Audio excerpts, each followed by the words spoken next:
And we are recording and we're playing a little summertime because the dynamic duo is in the house.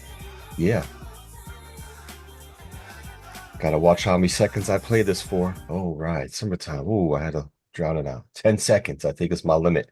Otherwise, YouTube dings us and it'll pause it. So all you'll see on when I post this is you'll see my head bobbing like this and no content. My lips are moving like you're watching a Japanese movie and stuff.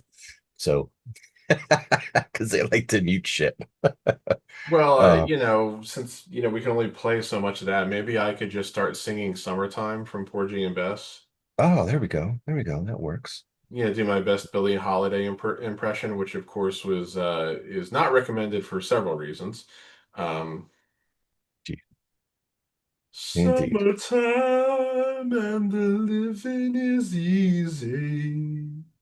Fish are jumping and the cotton is high. I'm posting this clip because you're gonna get a recording contract. I can feel it now. Well, do Post it all you over social media. not trying to like date myself with references here and everything because I do that all Oh, the time. But do you know what Porgy and Bess is? yes. Okay. You know they did a film version back in 1959 Yes, I that do was remember. directed by Otto Preminger and it starred Sidney Poitier and Dorothy Dandridge as the title characters. And Sammy Davis Jr. was also in it. So was Diane Carroll. So was Brock Peters, who's probably best known for playing um, the, the guy in To Kill a Mockingbird, whose name is escaping me now. The guy who gets put on trial. Ah, yes, yes. You I know know, what you're talking about. Yep. yeah. And then he had memorable roles in Star Trek, where he played Admiral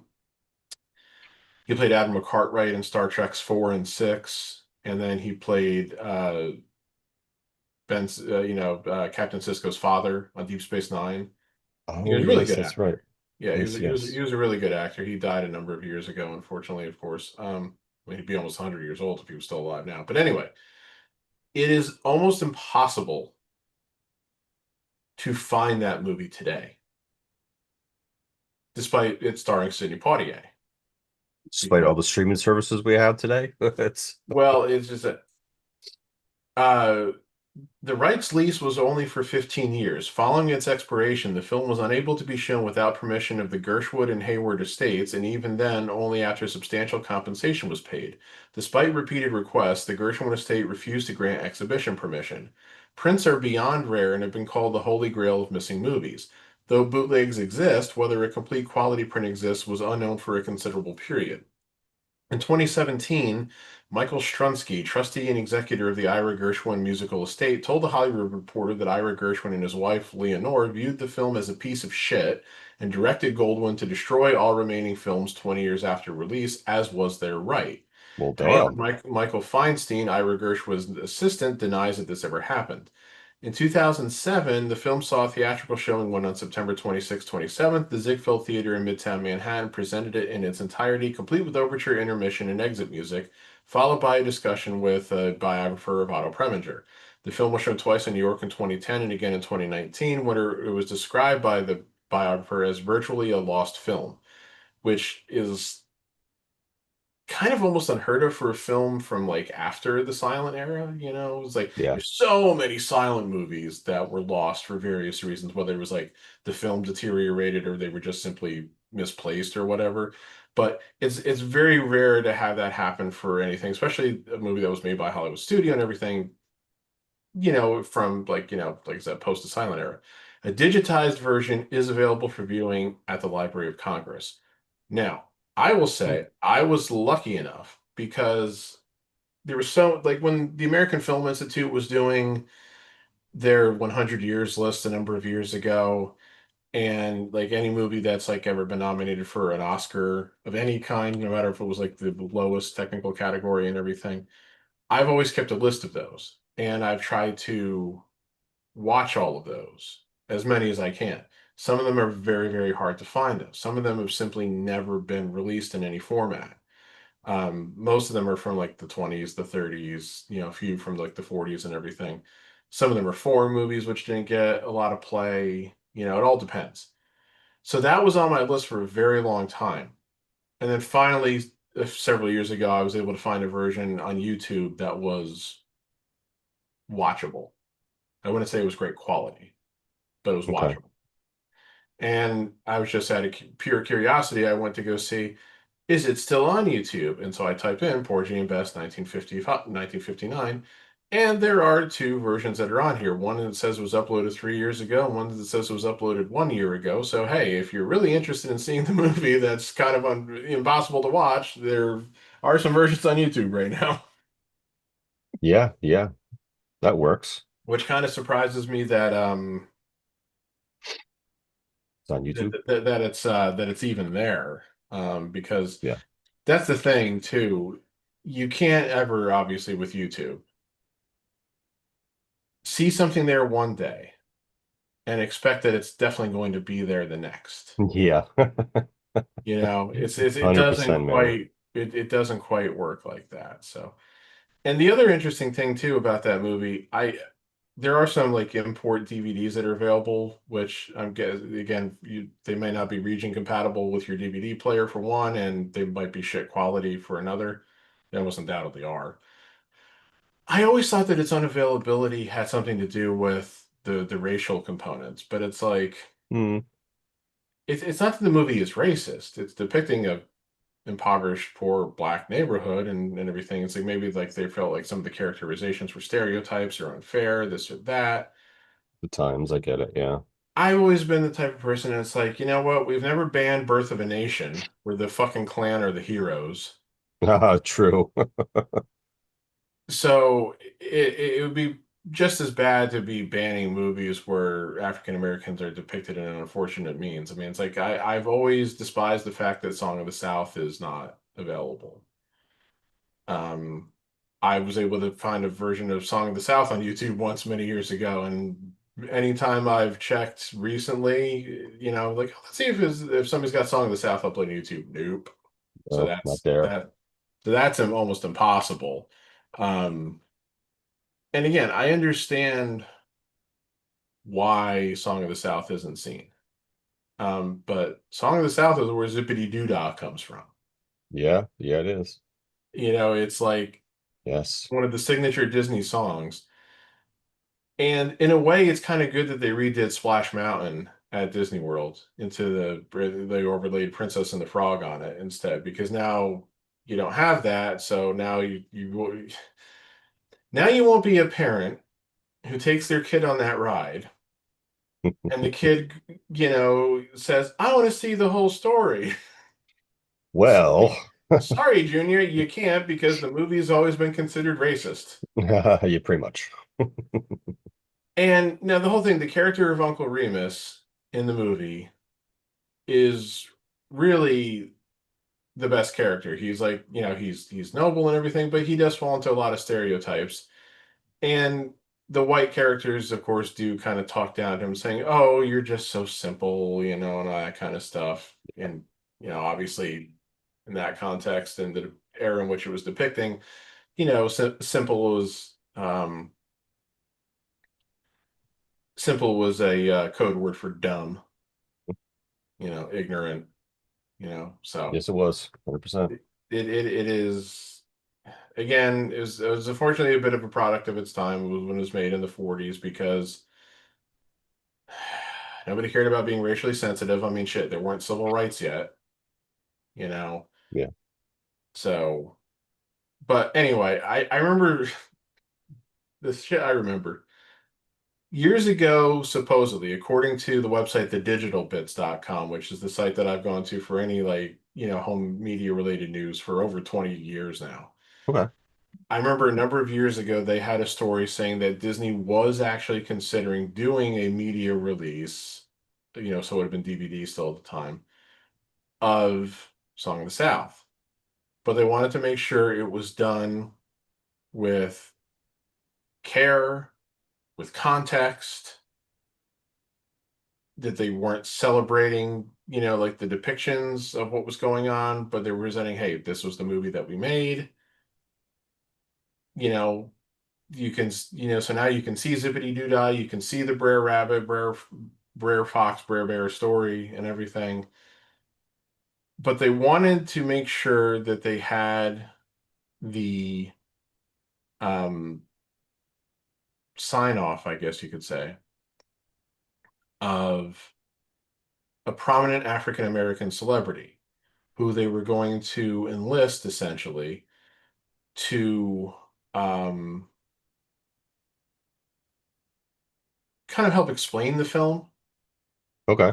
kind of say, like, it wasn't really like nobody made this with malicious intent. Nobody was out there saying, let's make a movie where we depict African Americans as being lesser than and everything like that. But let's just kind of try to enjoy the story. But let's say, yes, there are racist overtones to it just because, again, it was an unfortunate product of its times and, blah, blah, blah. 100%. So I will give you two guesses. You only get two No, I'm probably gonna miss both, so that's okay. as to what, and again, remember, this was like the mid 2000s, earlier mid 2000s. So what prominent African American celebrity do you think Disney was supposedly seeking? Again, this was only what they were saying. This wasn't ever confirmed or anything. What prominent African American celebrity was Disney seeking to help them in this endeavor? Oh, you have to remember the early 2000s. I was in my early 20s, my friend. Uh, Um, what that means, ladies and gentlemen, is that Joe's saying that he was on a lot of mind-altering drugs, so his memory is not the best. a lot of alcohol was being consumed at that time of my life. Like I said, mind-altering drugs. And some marijuana from time to time. Yeah, that too. Fuck, man. Early 2000s. African American celebrity. Jesus Christ.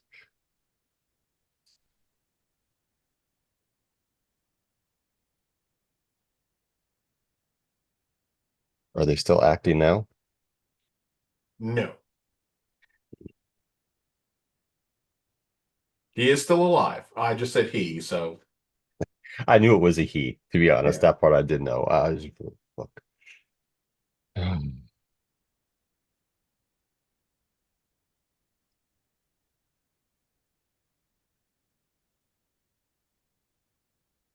I want to say Denzel in the worst manner, but I don't think that's right.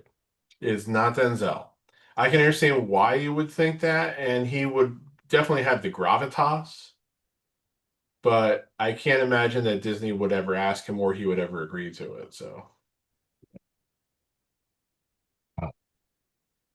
I feel like I'm missing an obvious person and I can't think of them. um, yes, kind of.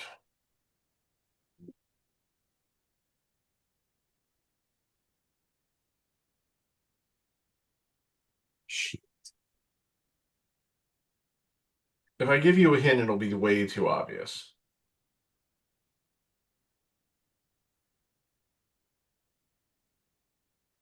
Will Smith. Who'd you say? I said Will Smith. I was joking, but Well, you're close in a way in uh terms of very popular African American entertainer yeah, who that's us. has fallen into disgrace. But that's a very broad definition of disgrace. Wesley Snipes. No. It just I'm uh Bill Cosby. oh God. Oh, I wasn't even thinking about that in a comedy aspect. Oh, I wasn't thinking of him in that aspect. They supposedly wanted to get Bill Cosby to help them explain the movie and everything. Interesting. Well, in retrospect, it's a goddamn good thing they didn't do that. Now, I don't remember how soon after that the all the stuff about Cosby came out. I think it was still a few years at least, but in retrospect. Now, two interesting, That would have just been little quick, bad. Wow. Oof. yeah, two interesting little quick factoids that are on the IMDb trivia page for Song of the South. Mhm. Once Whoopi Goldberg was inaugurated as a Disney legend, one of her first requests to the Walt Disney Company was for them to finally release this film to the public and stop hiding from and being ashamed of their own past. Interesting. Valid. And this is the more interesting one, though we're still several years off from that. As the Disney Company has never released the film on home video in the USA, the film will go into public domain in 2041, and Disney will lose copyright to the film if it does not re-release it in theaters, on home video, or via streaming. Considering Mm, that, of course, the copyright to like Steamboat Willie expired. Um, a bunch of expired in the past couple years. yeah. Hence all the fucking crazy ass horror movies we've been getting with with those with those kid franchises. Some of them, uh, To all of that shit. Um, what people want to do with stuff is hilarious. the fact that somebody's first thought is, oh, this character is not covered by copyright anymore. Let's make a slasher movie out of it. No. To me, it shows two things. It shows one, a very one-track mind, and two, a very sick mind. I Anyway, mean, slasher movie, porn movie. I got to slasher movie. yeah. So that does make me wonder, though, if Disney will Yeah, care about trying to extend the copyright some way, shape, or form, because obviously the only way they can extend the copyright is to make the movie available. yeah. They probably do some shit too where make it available, post it on Disney Plus and there's probably no time frame. So they can just post it on their probably streaming service for like a month, 2 weeks, a weekend, and that would probably count towards their renewing the copyright. You know Yeah, what I I mean mean? that's very true. It's like, it's like you can say, oh yeah, we're putting in a Disney Plus, but yeah, that's a really good point in that, well, how long would they actually have to keep it on Disney Yeah. Plus? I wonder if there's any specific criteria for that in that aspect.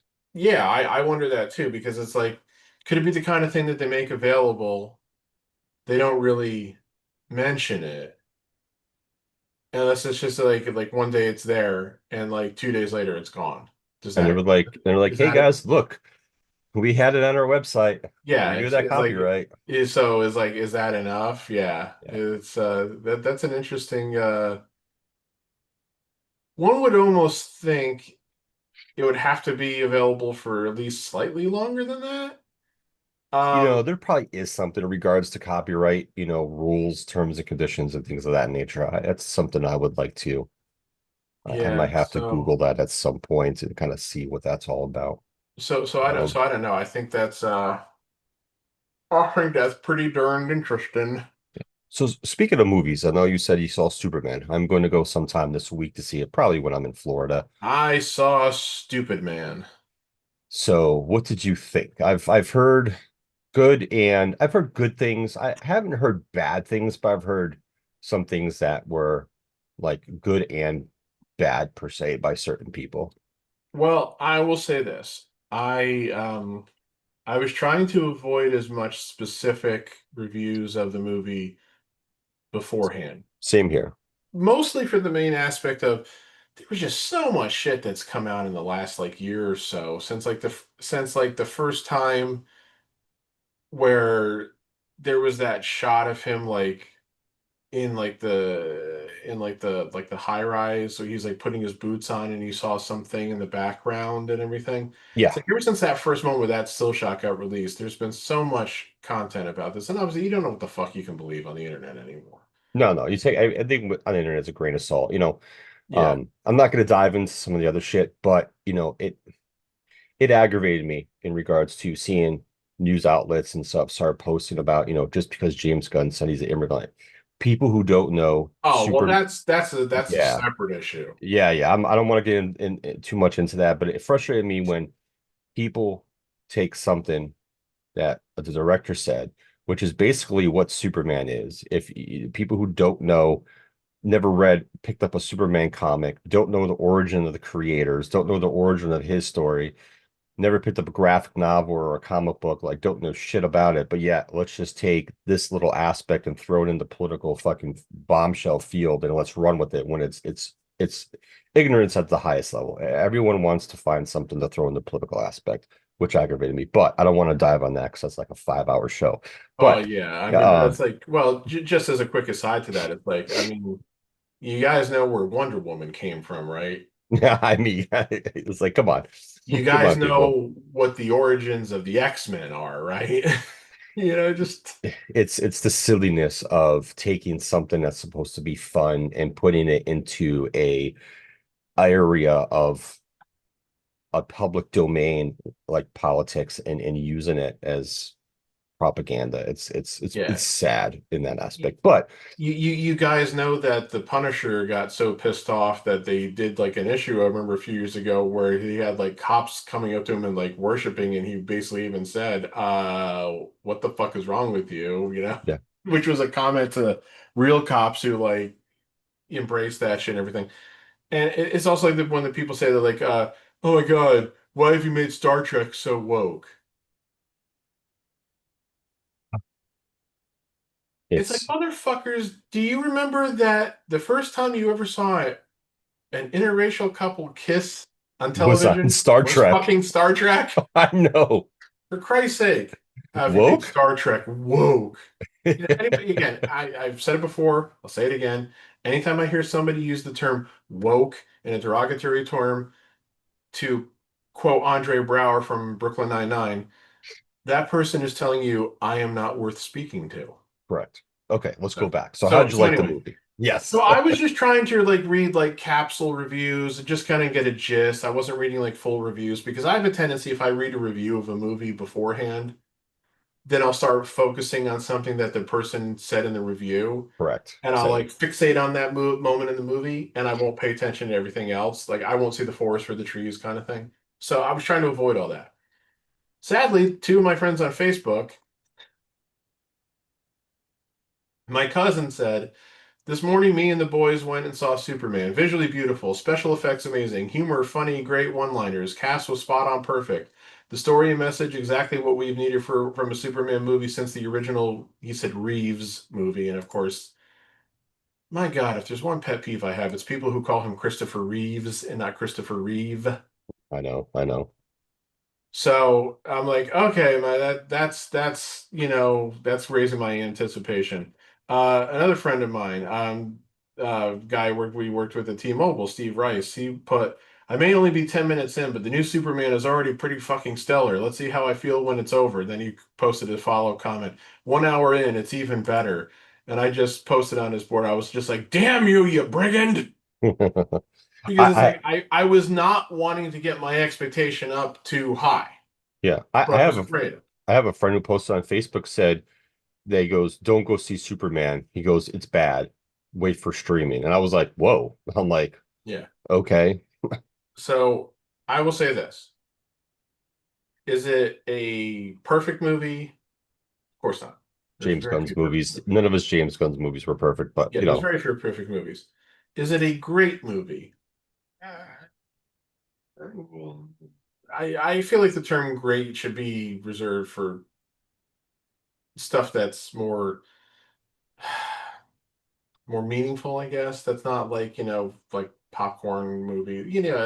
I get what you're saying. That's another discussion too. Comic book Was I movies was are I in a different are always in a different set when you use the word greatness and all that stuff because yeah.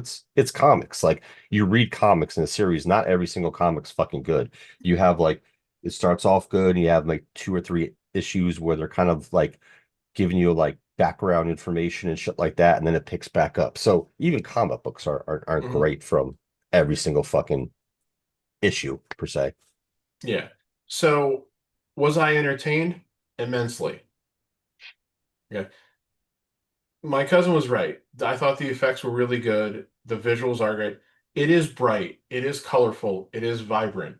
It is the kind of things that a Superman movie really should be. Mhm. Okay. You know, I remember there was a thing years ago when, because Dark Knight did so well, that Warner Brothers was all like, all right, we're only going to make serious superhero movies now. We can't, like, the whole, like, no jokes thing. And I was just like, You can't do that because it doesn't work you're for every missing the single. fucking point. That's Batman. Yeah, you can't That's do that not with every superhero superhero. movies. Yeah, not every superhero in the comics is like that. You can't. It's reserved for only specific superheroes. Yeah. Oh, and it's funny. I saw some article from like the New York Post this morning with some guy saying, "Oh, Superman has rescued Superman movies from all the damage that Nolan did to it with the Dark Knight trilogy." And I went, Oh, Jesus Christ. Nolan Did made nothing his wrong. trilogy of movies his way, the way he told his character, and that was fine. And it also worked together because once again, that was Batman. Correct. Because in his estimation, like so many of the other comic book movies that have come since try to emulate it in some way. That's on them. That's not on Nolan. Yep. Especially Uh, when he was talking about any Marvel movies that he said it was like we're borrowing like thematic elements from the Dark Knight trilogy. I'm like, dude, that's not Nolan's fucking fault. that's on them. And the Nobody big makes a movie to say imitate my movie. and the sad thing about it too is like a lot of these critics who write this, like, what's your history in comic books? Yeah, Like, pretty much what's everybody was telling this guy he didn't understand shit about comic book movies. As I was skimming through the article, that was the impression I was getting through that he didn't understand shit about it. Yeah, there's a lot of, even like looking back at previous reviews of other like Marvel stuff, other DC stuff, if you like them or not. Like, some people just don't grasp the concept of what this superhero is in the comics. Like, how many comics and graphic novels have you really read in your fucking life? Mm, Probably none to very few and far between. So yeah. you're critiquing a comic book movie based off what you want to see from like The Godfather, or like, the movies that are nominated for Oscars and stuff like that. So you they have a trouble distinguishing how to critique a movie from the normal to comic book. Like, there's a difference. It's like action movies. Action movies aren't supposed to be nominated for Oscar for Yeah. Oscars. You know what I mean? Like, Yeah. Rambo's not going to get a fucking Oscar. Like, shit like that. John Wick is not going to get an Oscar. Those movies are made in a particular way. So Oh yeah, my you God, this want, movie didn't have the profundity of Schindler's List. yeah, I mean, like, it's like these movies aren't meant to be made in that manner. You have to take it at face value. These movies are made for this specific way for a reason. Just like Hmm. comic book movies are made in a specific way for a reason. Yeah. That's why it Like, drives me crazy reading the like, critics and yeah. shit like that. Like, why did the Deadpool movies work so well? Because they stuck to the character, Yeah, because they were irreverent, because they were making fun of everything else and itself. yeah, and that's what Deadpool. Like, there's times Deadpool is super serious in the comics, but it depends on who's writing. But for the most part, they stuck 90% to the Deadpool character in all Yeah. three movies. Yeah. So I felt like this movie still captured the essence of Superman from the Okay. comics.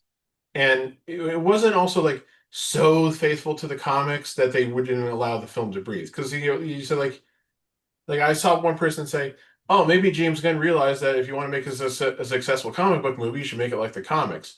Yes, but you obviously can't make it exactly like the comics because again, a comic book and a movie are two different forms of media. They aren't Yes. exactly the same. It's the same reason why when people complain about like, "Oh my God, they made a movie of this book that I really love and they left out this, and the other thing," and I'm like, "That's a book. That's not a movie. You can't put everything that's in a book that's in a movie." That's the other thing that aggravates the shit out of me too when they do that stuff. I mean, I remember I think I've mentioned this before. My sister That was movie would be huge. fucking 5 hours long. Yeah. My sister is a huge Harry Potter fan. Um, and I remember she told me that she was disappointed about certain things that weren't in the first Harry Potter movie that were in the first Harry Potter book. And after watching the movie, I said to her, "Yeah, that thing that you mentioned, it doesn't work in the movie. It's a side quest, essentially." Yeah. It would slow down the pacing of the movie. It does nothing to add to what the overarching plot of the movie is. So it doesn't work in a movie. Now they're doing this TV show, this Harry Potter TV show, and they're supposedly going to do one season per book. Yep. Game of Thrones-ish, I guess, kind of, sort of. Pretty much. Yeah. Not really though, because of course we still don't have the last two Game of Thrones books. But anyway, you can do that stuff in a TV show where Because you you've have a got series of eight episodes. hours. Yeah. I'm just assuming they're going to do 8 1-hour episodes. That's just a guess. Um, when you've got 8 hours as opposed to two, you can do that shit. Yep. So it's like if you want, it was like when Jurassic Park came out. I like read through some of the book before going to see the movie. There is so much shit in that book that doesn't come close to being in the movie. Yeah. There's entirely different plot lines. There's all these other characters. So many characterizations are different. And like my dad and I discussed it then back in the 90s. If you wanted to make the book Jurassic Park, you couldn't do it in a movie. It would have to be a miniseries. Hmm. So Yep. anyway, 100%. It's the only way to really accomplish that is doing a series of that because you have yeah. more time to do it. So anyway, like I felt like it definitely hit the right buttons. I felt like what it was trying to say about real life, because again, we always said movies are a product of their time. Yeah. There So are were odd, comics. I They mean, bring that shit into the comics all the time. right. And that's what And it people was don't get. like it was obvious what they were doing, and I didn't mind that it was obvious because as far as I'm concerned, the critiques were spot on. They're obviously critiquing Israel. There's an obvious critique of Elon Musk and the tech bros who work for him. There's an obvious critique of MAGA, essentially. Mm. But it's also still within the context of broader critiques about us, about human beings. Yep. And they say as much. Superman says as much. You know, I know there's also, I'll spoil this part for you. The beginning of the movie opens with him losing a fight or seeing the aftermath of him losing a fight. That's like the clip that was online where he gets dragged to the Fortress of Solitude by Crypto. Okay. The robots are healing him. Okay. But there are reasons for that, as the movie reveals as it goes, which is good. It doesn't tell you everything all at once. It, Okay. you know, Spreads it out. it builds and it gets to a point. But I always see all these people talking about, oh, hey, how is Superman losing a fight? He's supposed to be invulnerable and everything. And it's like, He's lost fights in the comics plenty of times, people. Like yeah, seriously. Doomsday. Once again, it's the people, these people just they only know a small part of Superman. They don't know Yeah, the broader aspect of Superman in his lore. right. So But you can't make a movie where the character is invulnerable because then where's the conflict? yep. And in a movie like this, there has to be conflict. Yeah. This isn't a movie about a day in the life of Superman in the sense that it's like, oh, I'm going to work at the Daily Planet as Clark. I'm writing a story. I'm chatting with Lois. And then, oh, big, huge alien monster appears. I must go fight it.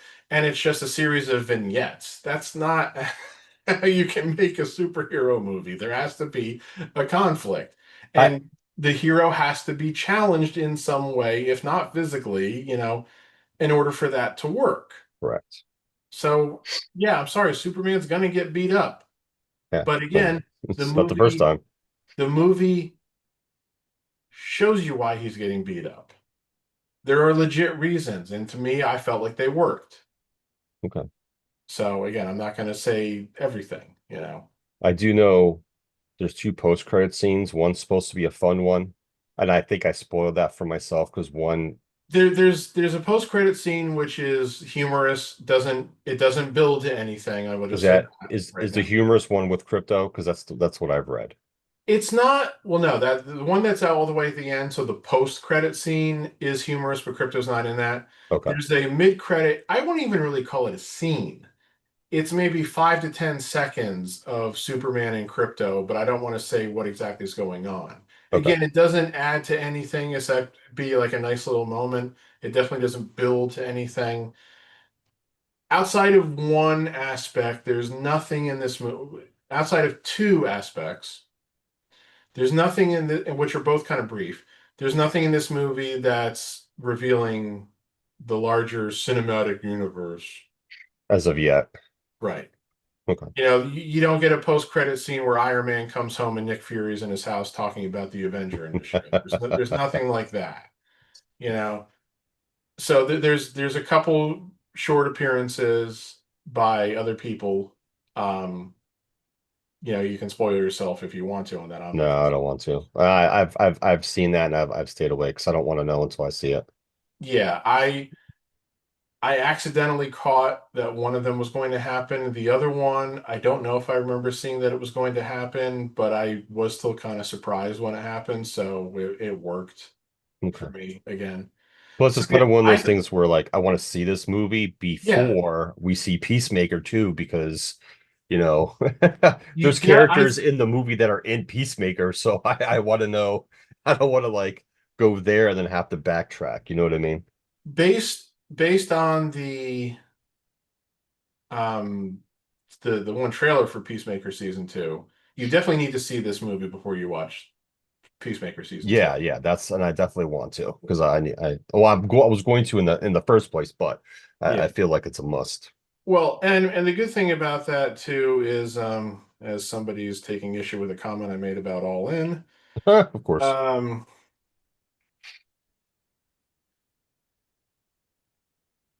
the big thing is that they give you about a month. You know, this movie just came out 2 days ago, so July 11th. Peacemaker is August 21st. Yeah, it's towards the end of August. Right. So no, the good thing about that is then you have some time, and most everybody who's going to go see a movie, at least in theaters, is going to do it in the first 5 weeks the movie's been out. Yeah, yeah. Very few movies play substantially longer than that anymore. I'm curious to see what the numbers are for Superman once July 25th rolls around. Yeah, that I mean, see, that's the thing too. Yeah, I mean, I don't remember what opens next week. Well, hold on, I can find out Uh, real quick. Fantastic Four is definitely next week. It's 25th, I believe. Yeah, but this coming week, the 18th, I know the Smurfs movie comes out, which that's Oh obviously yeah. going for a slightly different audience than Superman. Yeah, yeah, yeah, Um, definitely. Let me see. oh, and the I Know What You Did Last Summer Oh, yeah, that's gonna be reboot, I guess, is the best version since Freddie Prinze and Jennifer Love Hewitt are both in it. Um, Again, that's not going for the same audience as Superman yeah, those either. both open up on the 18th. Yeah, and then Fantastic Four comes out the 25th. So obviously, um, Yeah, those are but really the only two movies. Everything yeah, box Naked office Gun is August 1st. Okay, yeah, so that's box office Mojo says that Superman made 56.5 million on Friday. I think that included something like 22 million from Thursday night previews. I think I saw that it was on track for 115 to 120 million dollar opening, which seems solid but not fantastic. nah, I'll take whatever at this point. Not intending a pun there. Yeah. Um, so we'll see. Obviously, I mean, like again, how long it continues to play is also going to be Yeah. important. And yeah, obviously with the Fantastic Four movie coming out, it's only got 2 weeks to itself.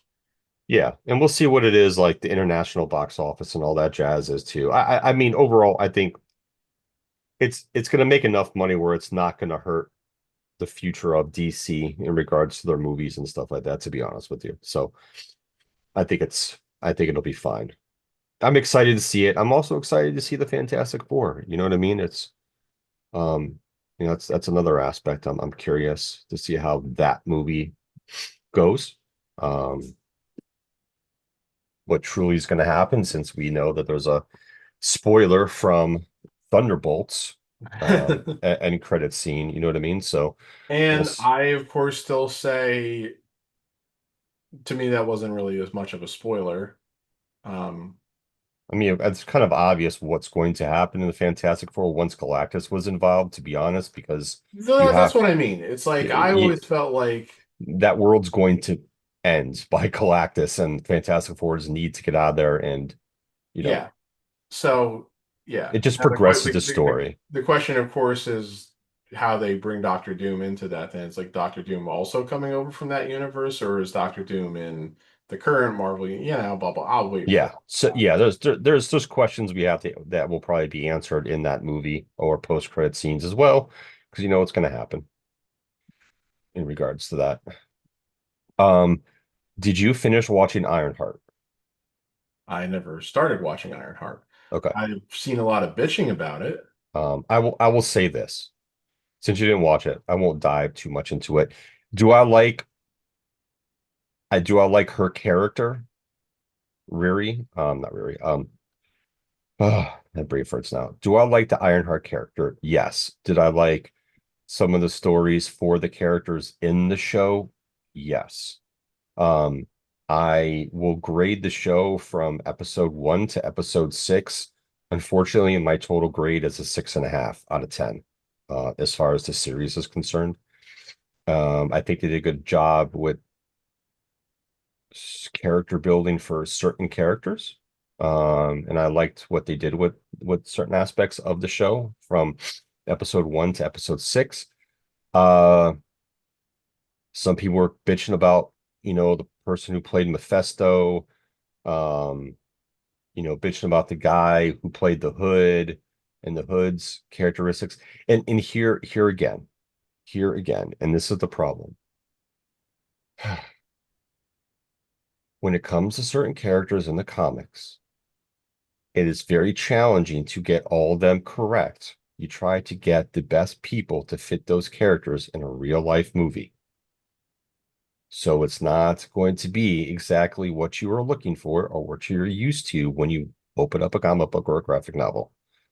So there's not people out there that are going to fit this character to a T. You're going to have people that 70% fit this character. And the other 30% is when the people start bitching, or 20%, whatever. Mhm. I thought the series was okay. I like Ironheart herself. I was disappointed in the ending. Um, Very disappointed in the ending because it kind of shows you what's the word? How I don't want to explain this. It gives you the real aspect of a person dealing with inner issues or issues in their life and picking the wrong path. So that is kind of how that show ended, and definitely a little disappointed in regards to it. And I'm not sure what the future holds for Ironheart. I don't know what the future holds for her character within the Marvel universe.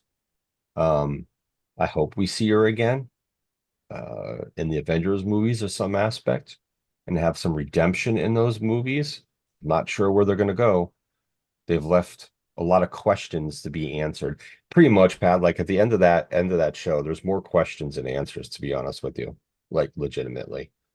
Um, so it opens the door for other things to happen, but are they going to do it? Who knows? Are they going to give you, an ending to some of those open questions in the movies or another show? Is she going to get a season 2 for this? I don't know. We'll see. I wasn't disappointed in her acting. I think she's good to play Ironheart. I like her. Some of the other people did really good acting, did good, were good actors for their characters. Just the overall story I thought was a little bit odd in some things that they did, hence why I gave it a 6.5. Plus, I was disappointed in the ending, in regards to the path they went, pretty much. It's very interesting, why they chose that. So I was not a fan of it. So overall, I gave it a 6.5. That's my aspect of it. I know there's a lot of bitching online for a lot of stuff, but you know, it is what it is. Wait a minute, wait a minute, wait a minute, wait a minute. You're telling me Hmm.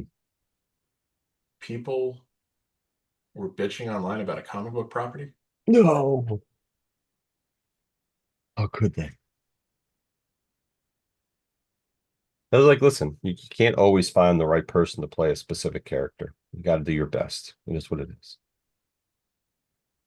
I thought the guy playing Mephisto, people did not like the dude who played Mephisto. I thought it was fine. I'm like, sometimes I just think they nitpick about the stupidest shit, man.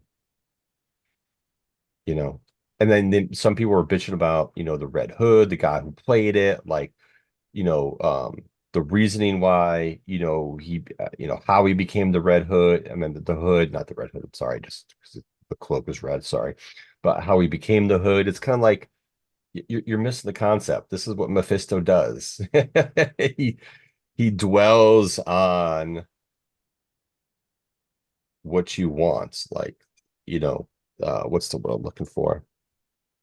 Um, can't think of the word I'm specifically looking for. Um, but it's one of those things like, what do you want? What are you looking for? I'm looking for power and richness, become rich and powerful. Yeah, that's what he preys on. That's what Mephisto does. There's other parts of Mephisto that he does too, but that's part of it. So, anywho, like I said, 6.5 out of 10.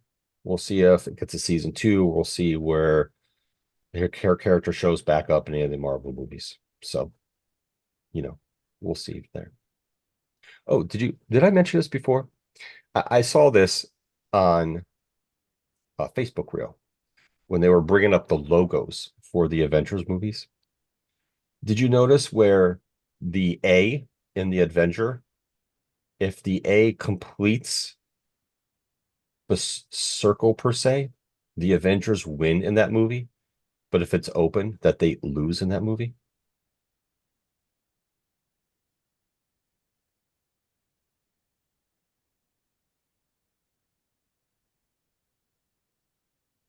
It's all connected, man. The signs are out there. I Holy saw that. shit.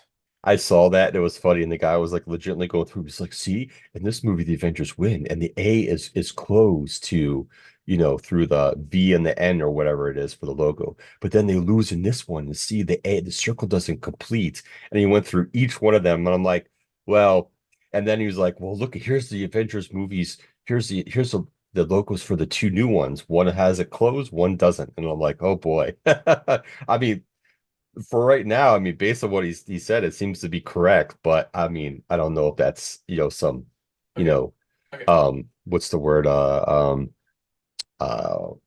Easter egg or not. But I'm just like, okay, dude. Okay. Okay. Okay. Okay. Okay. Okay. Okay. How many movies did the Avengers lose? One?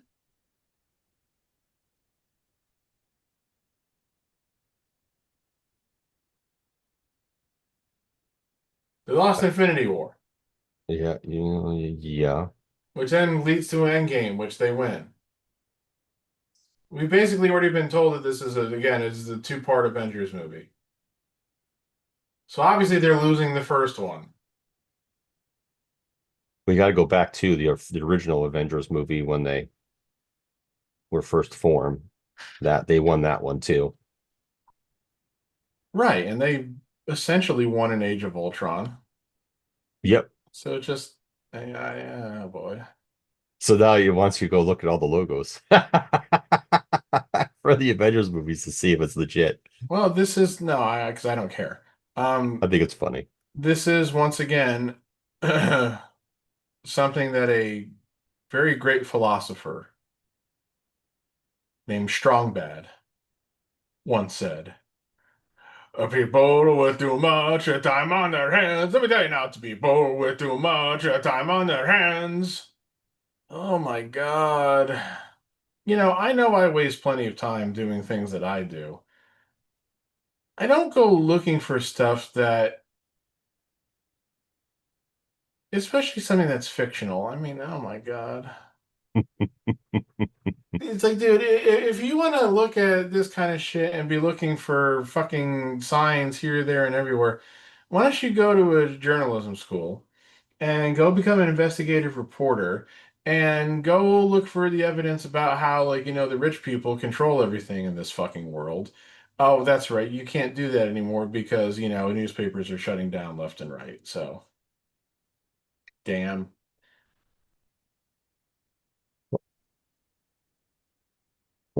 This is what I want to do. Why is it? So okay, And of let's course, see I'm here. looking at the cast list again for Avengers Doomsday and just kind of going like, duh, how'd it gonna work? There are too many people. So if you look at, I pulled up the logos right now because I'm curious. So unfortunately, I can't go based off the King Dynasty or Secret Wars because these are older logos. But if you look at the first four Avengers, the circle connects to the V. Age of Ultron, it connects to the V. Infinity War, it does not. Endgame, it does. Wait, I'm looking at the poster for the first Avengers movie. I don't see the circle connecting to the V. There's that definite space between them. Well, not completely connecting to the V.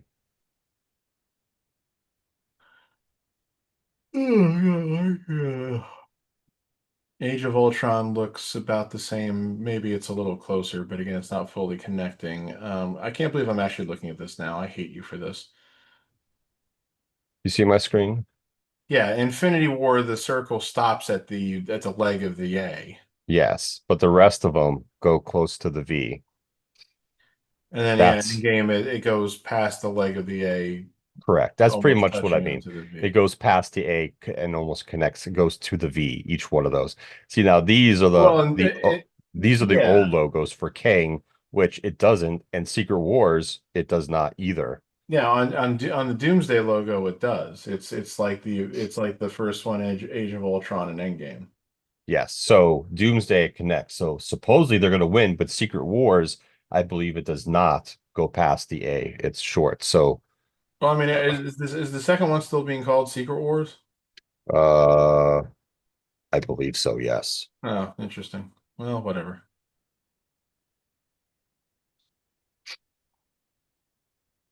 Hey, while we're still kind of sort of on the subject of comic book movies, Yeah. I saw somebody make a suggestion that they should do a movie where Power Girl features and that they have to cast Sydney Sweeney. Um,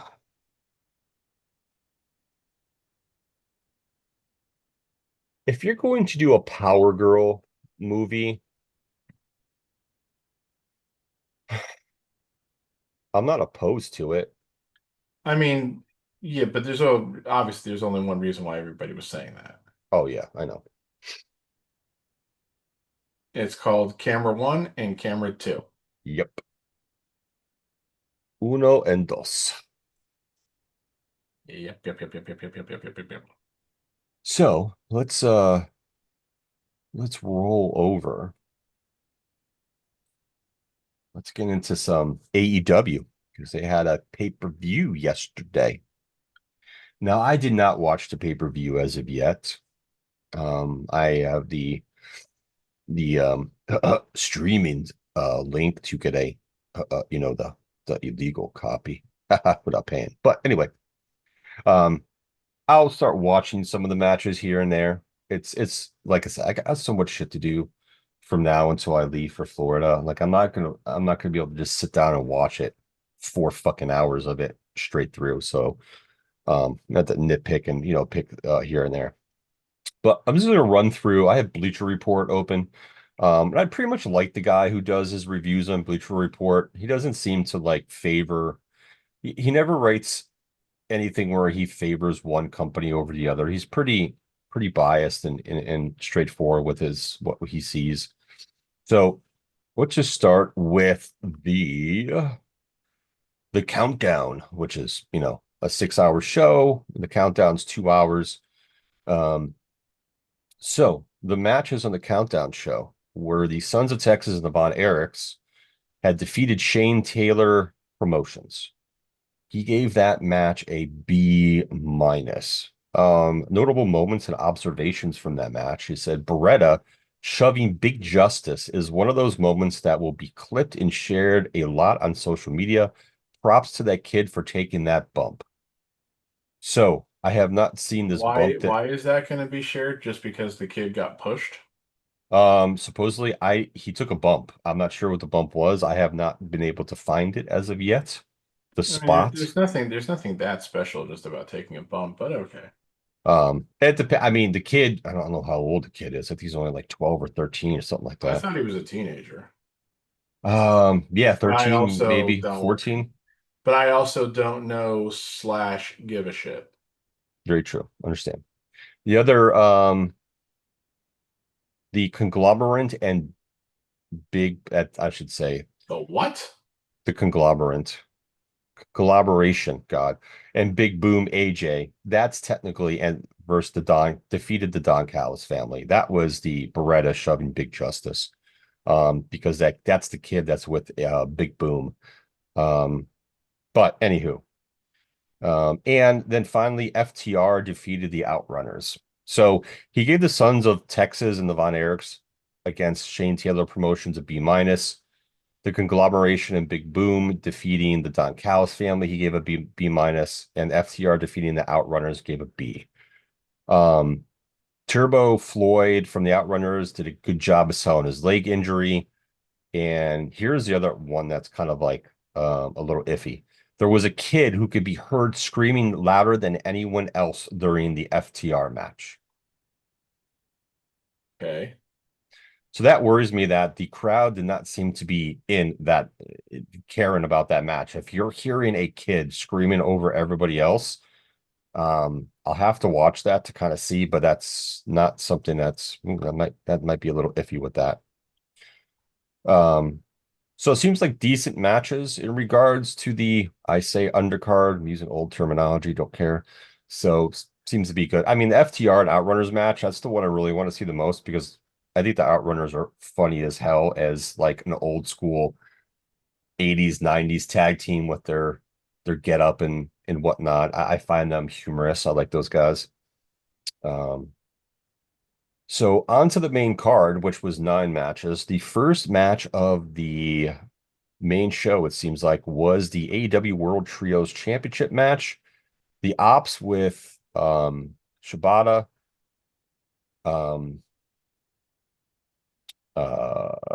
Samoa Joe, and Hobbs versus the Death Riders. Now, So you know what I like to call them, of course. the Dick Riders. Okay, go ahead. Yeah. No, not. And I don't call them that either because again, it's a little on the homophobic side for me. I Um, get it. I think I've called them the death ratings. Death ratings. Yes, yes. But no, the ops. You know what I like to call them, right? What? The oops. Oops. I mean, because it's so close and so similar, and because I frankly think the ops is a fucking stupid name. Yeah, I'm not sure where they come up with these names. So the guy gives the match a B plus. Samoa Joe pins Yuta to win the match. The one thing he says, in regards to the match, he said Kid fits perfectly with the Death Riders, but Pac was still missed here. His high flying antics would have added an extra layer of fun to the encounter. Joe got the win for his team by pinning Yuta. So I get that in regards to that. So um once I saw, like I had seen a video, I was on Facebook and I saw a video with them winning. When I saw the Ops beating the Death Riders, I kind of had a feeling what was coming later on in the evening.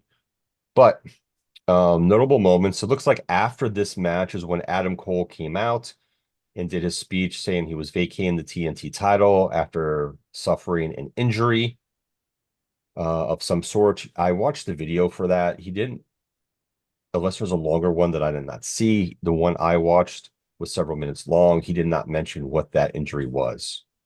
So I'm kind of curious if it is a I head mean, head concussion seems logical again, right? yeah, a head injury in regards to that. I kind of because he made a comment like I don't want to say this is a retirement speech, but you get that feeling that whatever's happened is kind of serious. So it could be concussion related. That's what I'm thinking, unless until he comes out and specifies. I follow him on social media, and I know he does his stream, so we'll see if I can find when he hops on his stream and talks to his fans and whatnot. We'll see. Um, Notable moments and observations. Shibata and Kid had a nice exchange to start the match. The jab Joe hit to knock Yuta down looked brutal.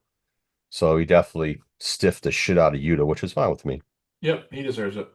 So they had Because won he sucks. that match. Now, second match of the night was the men's casino gauntlet match. And AKA the Royal Rumble. correct. So basically, reading from this, kind of a back and forth. heels against faces type of situation. Um, Mystico came out. It went right after recent rival MGF. Mark and Mystico ended up getting MJF in the arm bars on both arms, but Takeshita saved them to keep the match going. Josh Alexander joined the fray. And then it was Anthony Bowens, Roderick Strong, Brody King, and returning Juice Robinson. Yeah, Ibushi, yeah, yeah. Did you see him? no, I did not. Dude, he shaved. Oh, did he? You wouldn't even be able to tell it's the same fucking guy. Oh man, I haven't seen, it's been a long time since I've seen him without facial hair. I I followed I his think career. I'm gonna just go ahead and say bad choice. Maybe Tony's decide, hey, why don't you make a little change and shave? No, I really think the beard was necessary for him. I thought it added to his character and his presentation a lot. I'll have to check it out then. So Um, I'm a bit on the okay. So Juice came back, and then Kota Ibushi, the Beast Mortis, and Max Cass are rounding out the competitors. He said that the match was fun and managed to address a handful of different feuds. They did a good job managing all the moving parts, even with so many competitors in the ring. Everyone had their time to shine, but a few people definitely stood out more than the rest. MJF, Briscoe, Ricochet, and Takeshita were the four who had the most moments. In the end, MJF wins and earned a future title shot at any time, any place. lol MJF wins. I know. That was kind of obvious. It Great. was He gave, definitely obvious. I mean, and yeah. think about it. Nobody, I can't see anybody else who was in that match who should have won it. So, I think the only other person that legitimately would be Ricochet or Takeshita, but other than that, well, I yeah, Ricochet doesn't deserve a title shot. He's not somebody you can put the world title on. And then again, neither is Paige.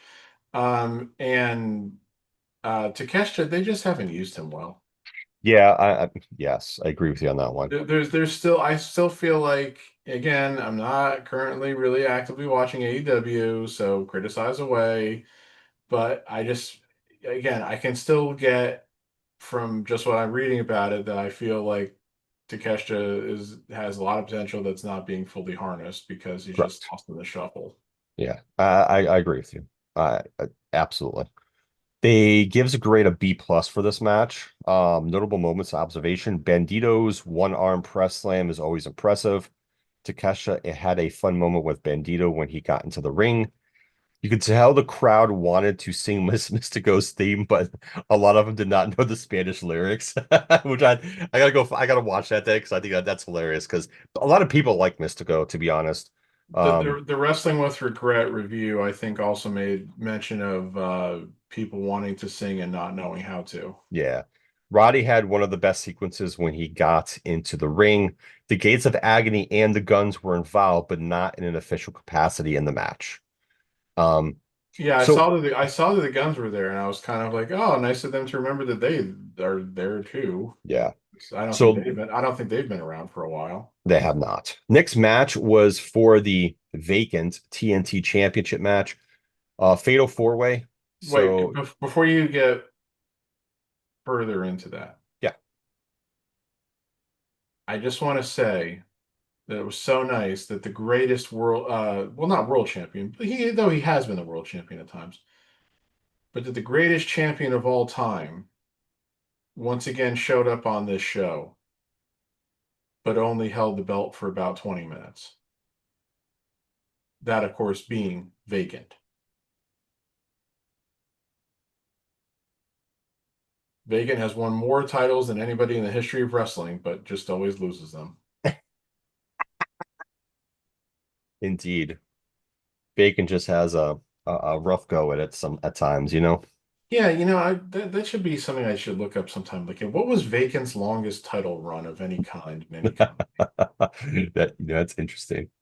I should create a character called Vacant. That'd be awesome. Was it the month and a half the WWF title was vacant in between the Tuesday in Texas pay-per-view in 1991 and the 1992 Royal Rumble? Oh no, it might have been longer in 98 that led up to the tournament at the Survivor Series.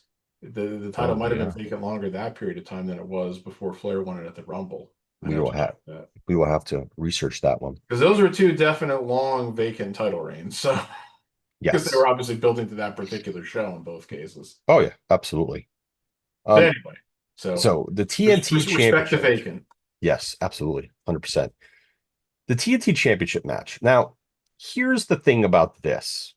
It's been documented that, so the competitors are, of course, Kyle Fletcher, Daniel Garcia, former champion, and then Dustin Rhodes, and the ROH tag team champions, Dustin Rhodes and Sammy Guevara.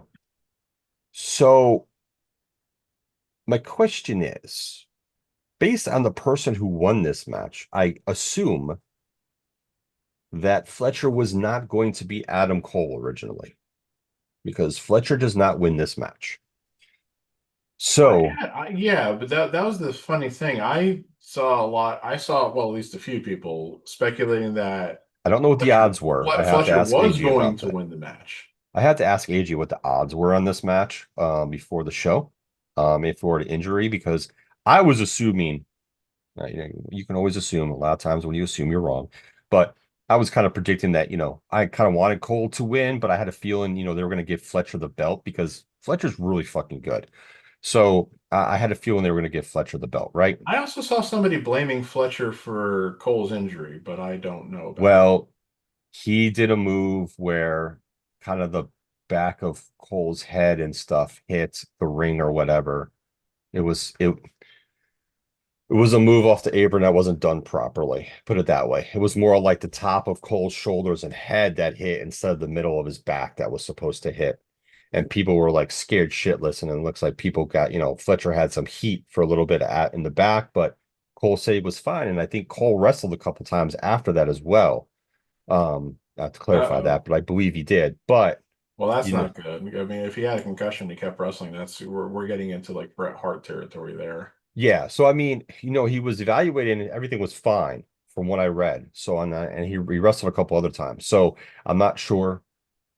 I mean, that could have been a trigger to whatever's happening now. The total cause of it, maybe, maybe not. You never know.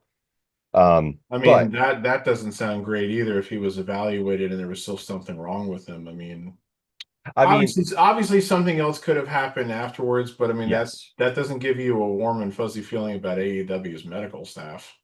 Well, when that happened, they said they evaluated and everything was fine. And then I think he wrestled maybe 2 weeks later in a match, and I think he wrestled another time. But it was kind of odd, and I had text AJ about this too. The last couple shows, Dynamite and Collision, it didn't seem like they were featuring. They weren't talking a lot about. They were like, oh, mentioning, Adam Cole versus, Kyle Fletcher for the TNT Championship, but I didn't see them really on TV a lot, promoting a lot of shit for the match, and I found that kind of odd. And then, hence, him coming out and making that speech. You know what I Yeah, mean? I was gonna say that definitely sounds like they knew something was wrong then. Yeah, and that they were just kind of evaluating and waiting. But they made a four-way, and kudos to Dustin Rhodes and Sammy Guevara because they legitimately wrestled three times within 24 hours. Because they had their ROH show. They're the tag champions at ROH. Dustin Rhodes won one of the ROH singles titles, and now he has, Dustin Rhodes does win this four-way to become the new TNT championship champion. Oh, Um, Jesus Christ. so, so he Because we need another Sasha Banks right now. So he's holds two ROH titles and now the TNT championship. So at the end, the guy, he says these four men did a good job under the circumstances, but it would have been impossible for anyone to put the crowd, because he does mention that the crowd really is not into this match in the beginning, because this match happens right after Adam Cole gives his speech, right? Because uh, Kyle O'Reilly and Strong come out to the ring after Adam Cole gives a speech and all that stuff. So these four men did a good job under the circumstances, but it would have been possible for anyone to put the crowd into a good mood so soon. Rhodes ended up winning with a cradle to become the new TNT champion. He cried as he celebrated, and the crowd gave him a nice reaction in Texas. He rated the match a B overall. Um, his notable moments and observations: Cole is such a great spokesman for AEW. If this is the end of his in-ring career, they should keep him around and find something for him to do because he's a valuable asset to a lot of ways. he can be an asset. He's pretty decent on commentary too, so and things like that. So that would be interesting. Guevara and Rose wrestled 3 times in less than 24 hours between Supercard of Honor and All In. Garcia and Guevara had a fun moment early in the match with their respective dances. Okay. Garcia, Guevara, and Rhodes take turns kicking Fletcher was a fun moment. So, yeah, interesting outcome, interesting person to give the belt to in that aspect. I, I don't know why. I think for me, if you're not going to give it to Fletcher, give it back to Daniel Garcia. You know what I mean? That's my opinion in regards to that. Um, but it is what it is. Next match, the Young Bucks versus Swerve Strickland and Will Ospreay. The young fucks. I mean, young bucks. Uh, you know, let's see here. Nicholas and Matt Jackson's EPP roles were on the line when they took on Ospreay and Strickland, who also put their ability to challenge for the world title for 1 year on the line. Both teams had special It's entrances that such a took up some. it's such a dumb stipulation in so many ways. It just Uh, is. some of this stuff with their stipulations sometimes definitely doesn't make sense. The reason So why that's a dumb stipulation in that case is because what are the Young Bucks, again, other than like, oh, we're the EVPs, which again is a whole other problematic thing because we know Tony Khan is there. yeah, Um, it's like, so what do the Bucks have to do with the world title? Why should them beating Swerve and Osprey prevent Swerve and Osprey from being able to wrestle for the world title? I mean, just random interesting stipulations they put for this match. It says both teams had special entrances that took up some time, not surprise, and gave the crowd a chance to reset. A lot of people got up after Cole's speech, but it seemed that everyone was back and ready for this match. Um, basically says these are 4 world-class performers, so would have been difficult for them to have a bad match even on their worst day. They paced themselves well so they could slow down when they needed to and made it the final couple of minutes that much more exciting when they started putting the pedal to the metal. Well, I Other than the mean, ref your basically your mileage letting may vary on that story because again the Bucks are pretty polarizing and Osprey's getting that way too. other than the ref basically letting them ignore rules at one point, this match had everything you could have want from these 4 men. Wait, say that again about the ref. Other than the ref basically letting them ignore rules at one point. Mm-hmm. Yeah, exactly.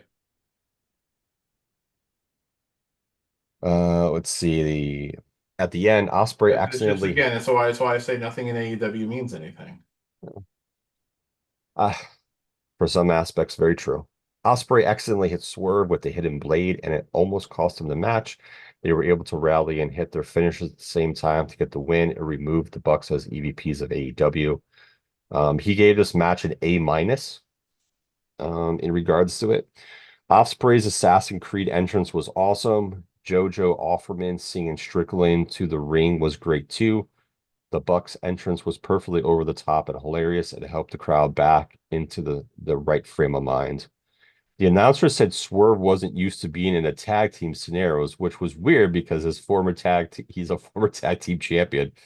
The way the Bucks hit the EVP trigger on Osprey after it looked like he might counter was great. Okay. Yeah, so Oh, whoever gave him that line. yeah. Next match was a women's casino gauntlet. I have not. Oh, she won. Interesting. Okay, she's getting a push, which I'm kind of happy about. Chris Statlander and Omega Bane were the first 2 competitors to enter the Casino Royale women's casino gauntlet match. Sorry, Wilden Nightingale was the third woman to enter, and she went right after Stat when she got into the ring. Let's see. Tay Mayo was fourth, and Jay accompanied her to the ring since she was not competing. Harley Cameron showed up and shoved Ford off the top rope when she was interfering, which got a big pop from the crowd. All right, so let's. Oh, she debuted. Okay. So Tekla, Julia Hart with Sky Blue by her side, Queen Amanada, Mina Shirakawa, Athena, Thunder Rosa, and the debuting Suri and the debuting Alex Windsor made up the rest of the field of competitors. Um, the match had a lot of entertaining moments and showcased a number of deserving talents alongside the newcomers. Athena was able to pull off the win and earn a shot at AEW's world title while still holding ROH's women's championship. So she's pretty much held ROH's women's championship for quite some time.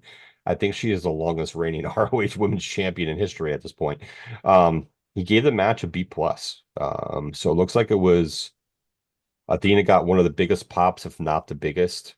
Mello and Bane had a very awkward fall when Mello tried to counter a slam. Nightingale's gear was great. Penelope Ford was by Bane's side as usual. Having such a big area at ringside allowed for some fun multi-women spots, which is good. So B plus, so that's good for them. It's weird. So sidetrack on this. So we have two newcomers. Unfortunately, I know about both of them. One I know more than the other. Here's the thing, though. I read an article that interview Tony Khan gave in regards to Britt Baker. So, because there's rumors out there that she's asked for her release and she's going to be released soon, blah, blah, blah, blah. Per the article, he said the conversations he's had with her that she has not asked for a release. This has not come up at any point. And then here's the part that kind of baffled me. He then continues to compare AEW's roster that you can't feature everybody. And that he said he thinks that he believes that he's done a good job of featuring people as best as he can, because not everybody could be used at all the time, which I get. We understand the wrestling business. He then tried to compare wrestling to baseball, football, hockey, and basketball, where you can only have 9 men on the field, or 11 men on offense and defense. You can only use so many people at one time. Using that reference, which interesting analogy considering the fact that your roster of men and women are almost close to 200, but whatever. Um, and the biggest roster of any pro sport, I believe, for an active roster is football, like 53. So, like, okay, I get your analogy. A little bit odd there, but it's funny that Tay is back and he's bringing on some new people, and you can't put everybody on. You're bringing some of these ladies back, but what's the reason you can't bring Britt back? I feel like there's still something else going on between Britt and Tony that is not being released to the public. Maybe she wants to do so. I know she's doing things outside of wrestling, which is kudos to her. So maybe she wants to focus a little bit more on that. Maybe they don't have a good storyline for her right now, but it just feels a little bit odd where they're bringing all these other females in, but none of them are named Britt Baker. Yeah, I mean, I think the speculation's been there for some time. Something happened, and I don't know that it's something that like Tony did that's wrong. I And don't know it's if even it's really the right way of saying it, but I mean, there's been stories about you know Britt's attitude. yeah, and whatever happened between Britt Baker and MJF and MJF's girlfriend, like something like Yeah, even if there was something that happened between the three of them, come on, that's not something for Britt to be off TV for this fucking long, to be honest. I mean, it might also have something to do with her dental practice. I don't know. Yeah, she does have the other job, so maybe she's picked up business with that. So kudos to her for that, in that aspect too. Um, but I know Yeah, she's been doing some side projects. but everything about it is just very strange. Yeah, connecting the dots are not connecting properly. Put it in those terms in regards to that. But listen, Athena, happy for her. I've always liked her. I liked her in WWE. I still like her in AEW. You know, There was a um, time I really did not like her because of some comment that she made, but then I realized it wasn't really as bad as I thought it yeah, was. yeah, I know what you're talking about. Um, so yeah, I haven't seen her for a long time. I remember thinking that she had potential when she was in WWE, and it just seemed like she never got a chance to show it off. So Yeah, and But she's I've always just also found it a little weird that she's been almost strictly ROH. I think the thing with her in ROH, I think it was good for her because it's kind of like gonna compare it, and this is my now in my comparison. I feel like ROH is very similar to NXT to a certain extent. Um, Sammy Guevara was very featured on the main show, but he's being very featured on ROH right now. And to be honest with you, I think that's fine. He's still getting to wrestle. He's still getting to do his thing. He's working with a vet like Dustin Rhodes. You know, say what you want about Dustin Rhodes. Should he be wrestling anymore? Maybe not. Maybe so. It's all up to personal opinions on how you look at it.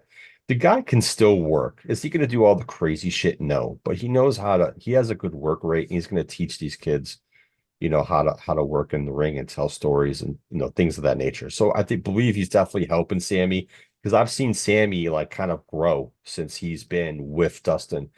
Like his in-ring work has definitely gotten better. 100%. So I think it's good.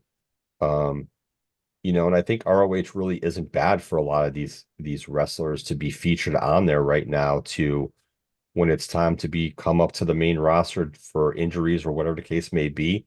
You're gonna get a better version of them on the main roster on TV than you are if you didn't have ROH, which I hope at some point he gets ROH a little bit more featured on TV or streaming. I'd be great if we can get ROH on HBO Max and streaming. That would be fantastic because I think more people will actually like go to watch ROH on there.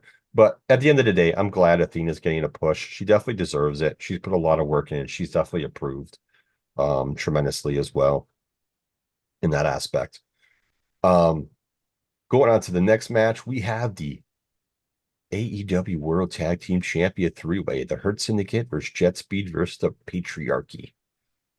Um, Jim Cornette is a big fan of Speedball Mike Bailey. I love that tag team, Jet Speed. I like both those That guys. was sarcasm. He hates the fucker. I know he does. I know, but I like him. uh, let's see. Oh, doesn't surprise me. I think he has said that he thinks Kevin Knight is decent though. So just so everybody knows, he's not all negative about AEW. Yeah, very true. Oh, we have a lot of stuff going on. FTR got involved in this match. Yeah. See, So yeah, I'm just gonna read. I'll wait until the end just to I'm say what I was I- gonna I'm say. just gonna read the. He overall gives the match to Hurt Syndicate ends up winning. He gives the match a B. So it says Lashley hit Christian with a huge spear to pick up the win. So Christian took the pin, which is interesting, and retained the tag titles for his team. The match had some good stuff, but it felt a little unfocused at times. Not surprised. That being said, it was a dominant performance by the Hurt Syndicate. FTR had a face-off with the Patriarchy, but in a shocking betrayal, Wayne turned on Christian finally and hit him with the kill switch. He and Kip Saban proceeded to beat him up while Mother Wayne laughed. FTR joined in, but Adam Copeland's music hit and he came out with his spiked 2x4. Cope took out Saban and Wayne on his way to the ring before hitting both members of FTR with a spear. He put his weapon down, helped Christian to his feet, and told him go find himself before leaving. Hence, here we go. We're going to get Cope and Adam Copeland. I can't stand saying Cope. Adam Copeland and Christian's gonna turn face and they're gonna become tag team. I mean, just That's say Edge. yeah. I'm fine with Adam Copeland. That's fine with me. But so they're going to win the tag team championships by the end of the year. They're gonna take out the Hurt Syndicate, guaranteed. Um Glad it finally happened. Ridiculous. I Ridiculous. know. These are I, not guys who should be holding titles anymore. I I'm with you on that. Um Notable, he gave the match a B. Notable moments: FTR and Stroke came to watch the match for ringside. They were ribbing Tony Schiavone on commentary for a bit. The Hurt Syndicate had a live performance for their entrance. Kudos for them. The Wayne's World on the apron looked good. Okay.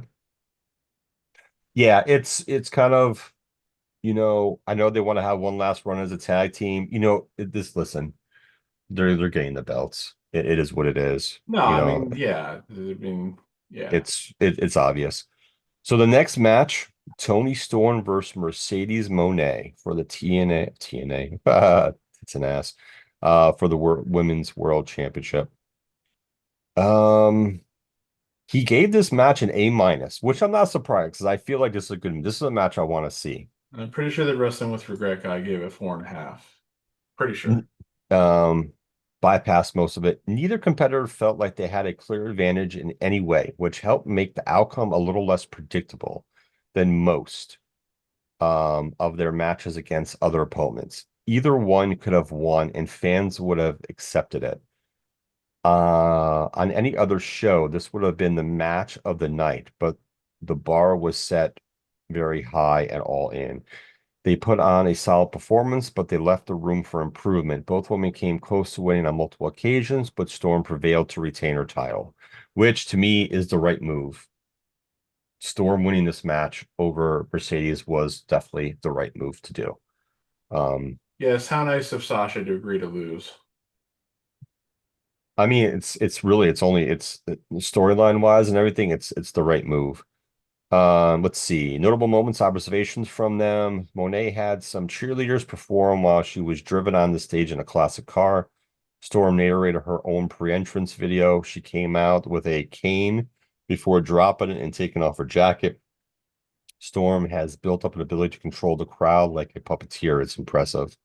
Yeah. Mercedes, So like again, sorry to interject. The Wrestling with Regret guy, he showed a brief clip of both of their entrances. So Sasha had a couple of Dallas Cowboy cheerleaders. If they weren't the actual Dallas Cowboy cheerleaders, they were dressed as Dallas Cowboy cheerleaders gotcha. coming out, and they were all wearing her other belts, Ah, interesting. which I will Okay. honestly say, I like that. That's not cool. bad, not bad. I dig it. Yeah. Um, I mean, the fact that she has all those belts again, ridiculous, but that's a different story. So, but again, it creates a striking visual. yeah, Um, the only thing is, of course, she's the heel, and that audience is going to cheer Dallas Cowboy cheerleaders. of course.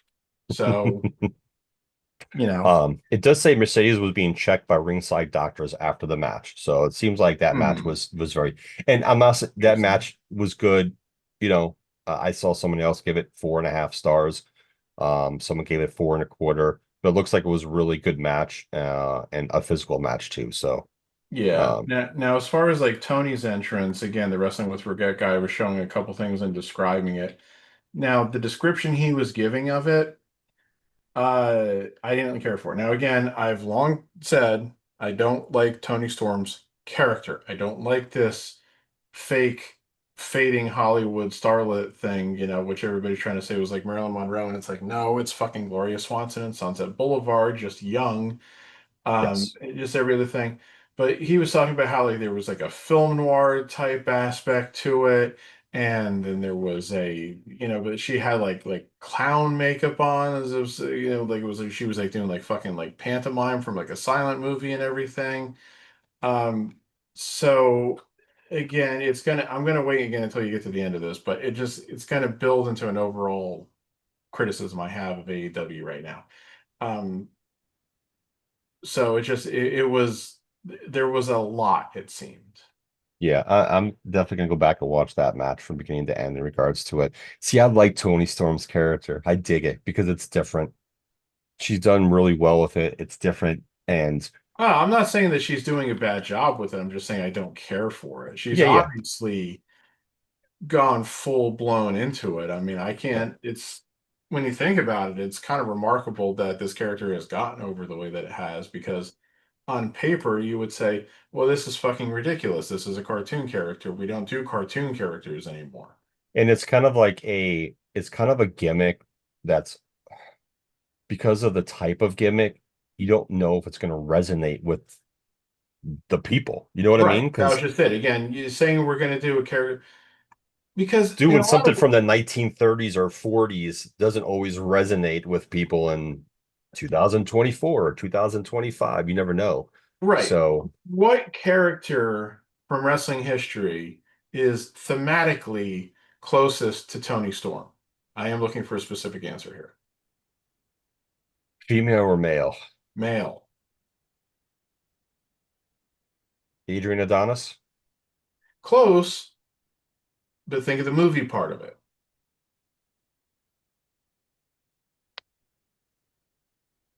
You've already mentioned his name.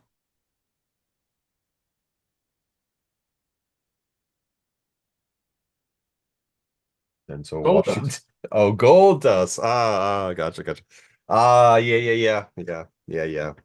Now again, it's different. It has the same kind of foundational roots because Goldust was always quoting old movies and everything. Yes. But then well, actually, there is something they do. Goldust was trying to make it was making all the guys uncomfortable, acting like he was gay. Tony's out there kissing everybody. I know, but it's different when it's a girl. Yes, because It's acceptable. thinking about two guys being with each other is disgusting. Thinking about two women being with each other is fucking hot. Damn right. That's how it should be, damn it. No, what The kidding. fact Yeah. that we're still playing into those tropes in 2025 is slightly troubling, but Yeah, I get it. I get it. Um, the next match, to move on, is Kenny Omega versus Okada. The now I guy, just want to say real quick, yes. I'm not, this is not a criticism of Kenny. Okay. Okay. But he did make these comments within the last couple of weeks about how he's struggling to keep up and, this, that, and the other thing. And I felt like he was doing that for two reasons. One, to, be sincere.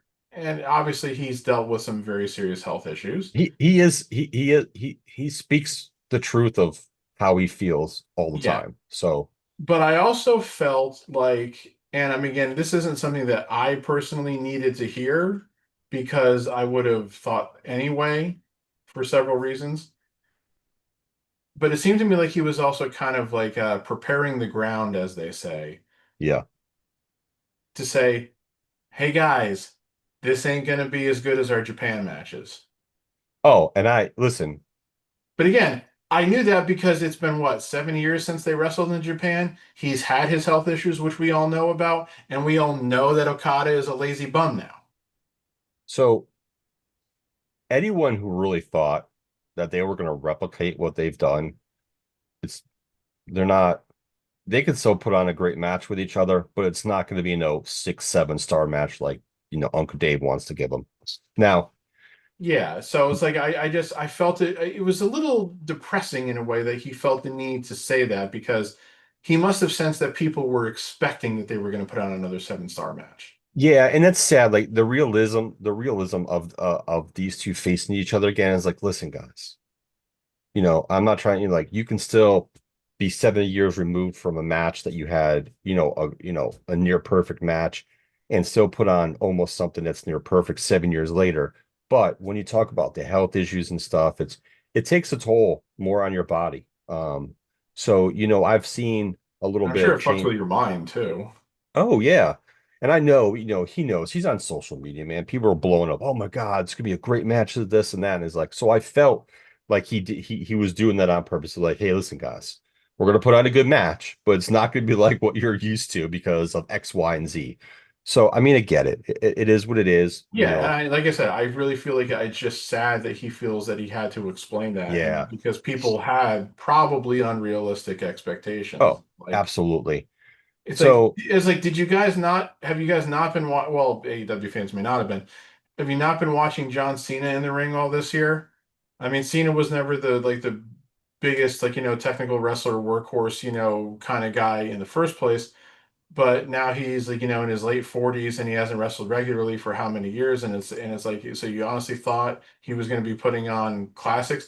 You honestly thought when The Rock came back to wrestle Cena those times, in 2013 and everything, that he was going to be putting on great matches again when he hadn't wrestled consistently for a fucking decade? You know, Yeah. it's like, Cena's as old as I am. Oh, we're both yeah, 48. but it's just people have these expectations, which it's like, Yep.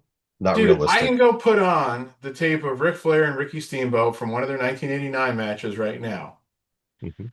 I would not have expected Ric Flair and Ricky Steamboat to put on that same match 8 years later, Yeah, even though they absolutely were not. still Flair and Steamboat. For one thing, 8 years later by that point, so we're talking 1998, Steamboat was retired because of the back injury. Yep. And Flair, Flair wasn't able to still go the same way in 1998. I mean, it just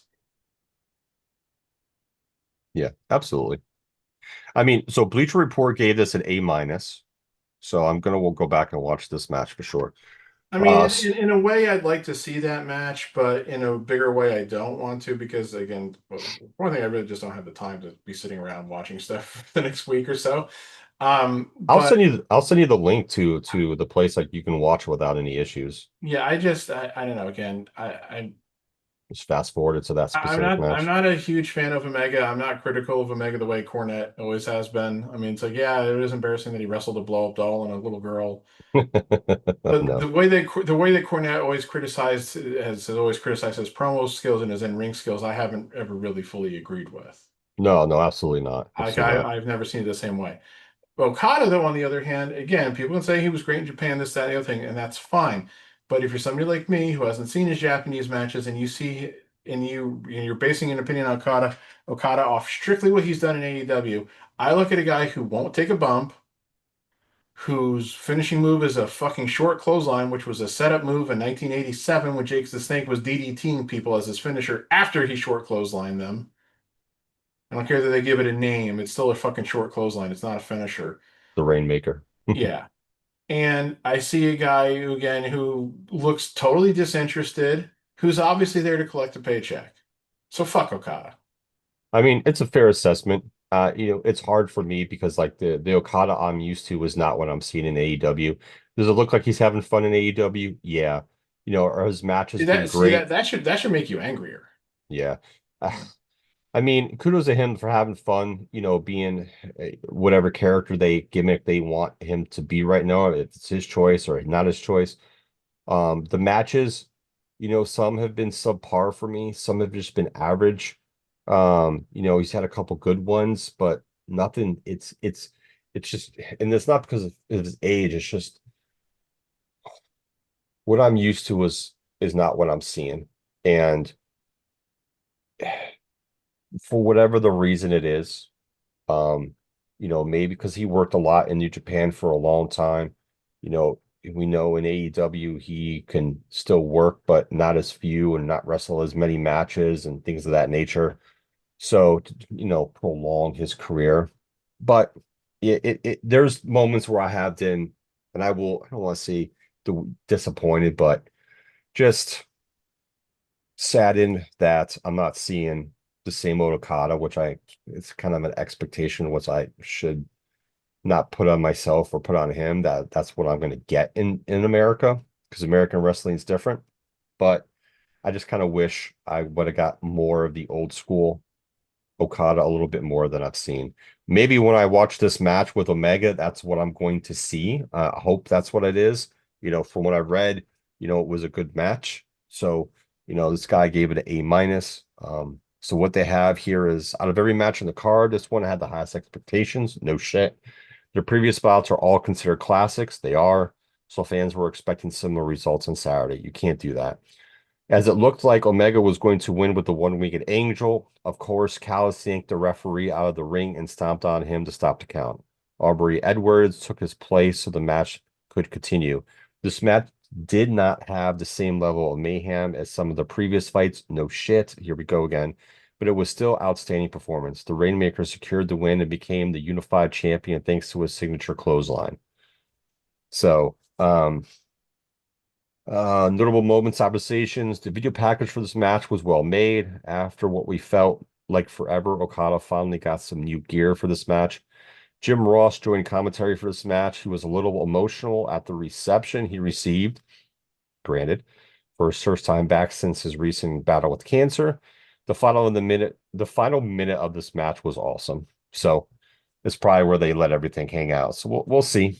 I'll go back and I'm a watch little it. surprised that was the match they brought JR out for because I don't know what one would have been better for him to have come out for, but it's like if there's any match on that card that definitely doesn't gel with JR, it's Omega Okada. Yeah, I think the problem too with that is that the next match is the match, the final match, the main event. And to be honest with you, And yeah, from he shouldn't have been out for the main event. Yeah. So correct, not with all the shenanigans and all that shit. So I think it was fine to have him out for that match. yeah, like I said, I don't know which match on this card would have been the best fit for him. So Yeah. So final match, main event, John Moxley versus Adam Page. This is he writes a lot on here.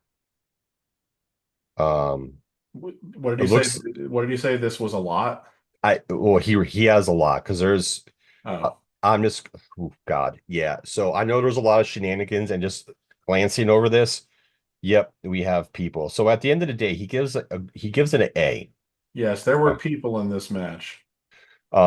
And Adam Page does defeat finally Moxley to become the new AEW heavyweight champion.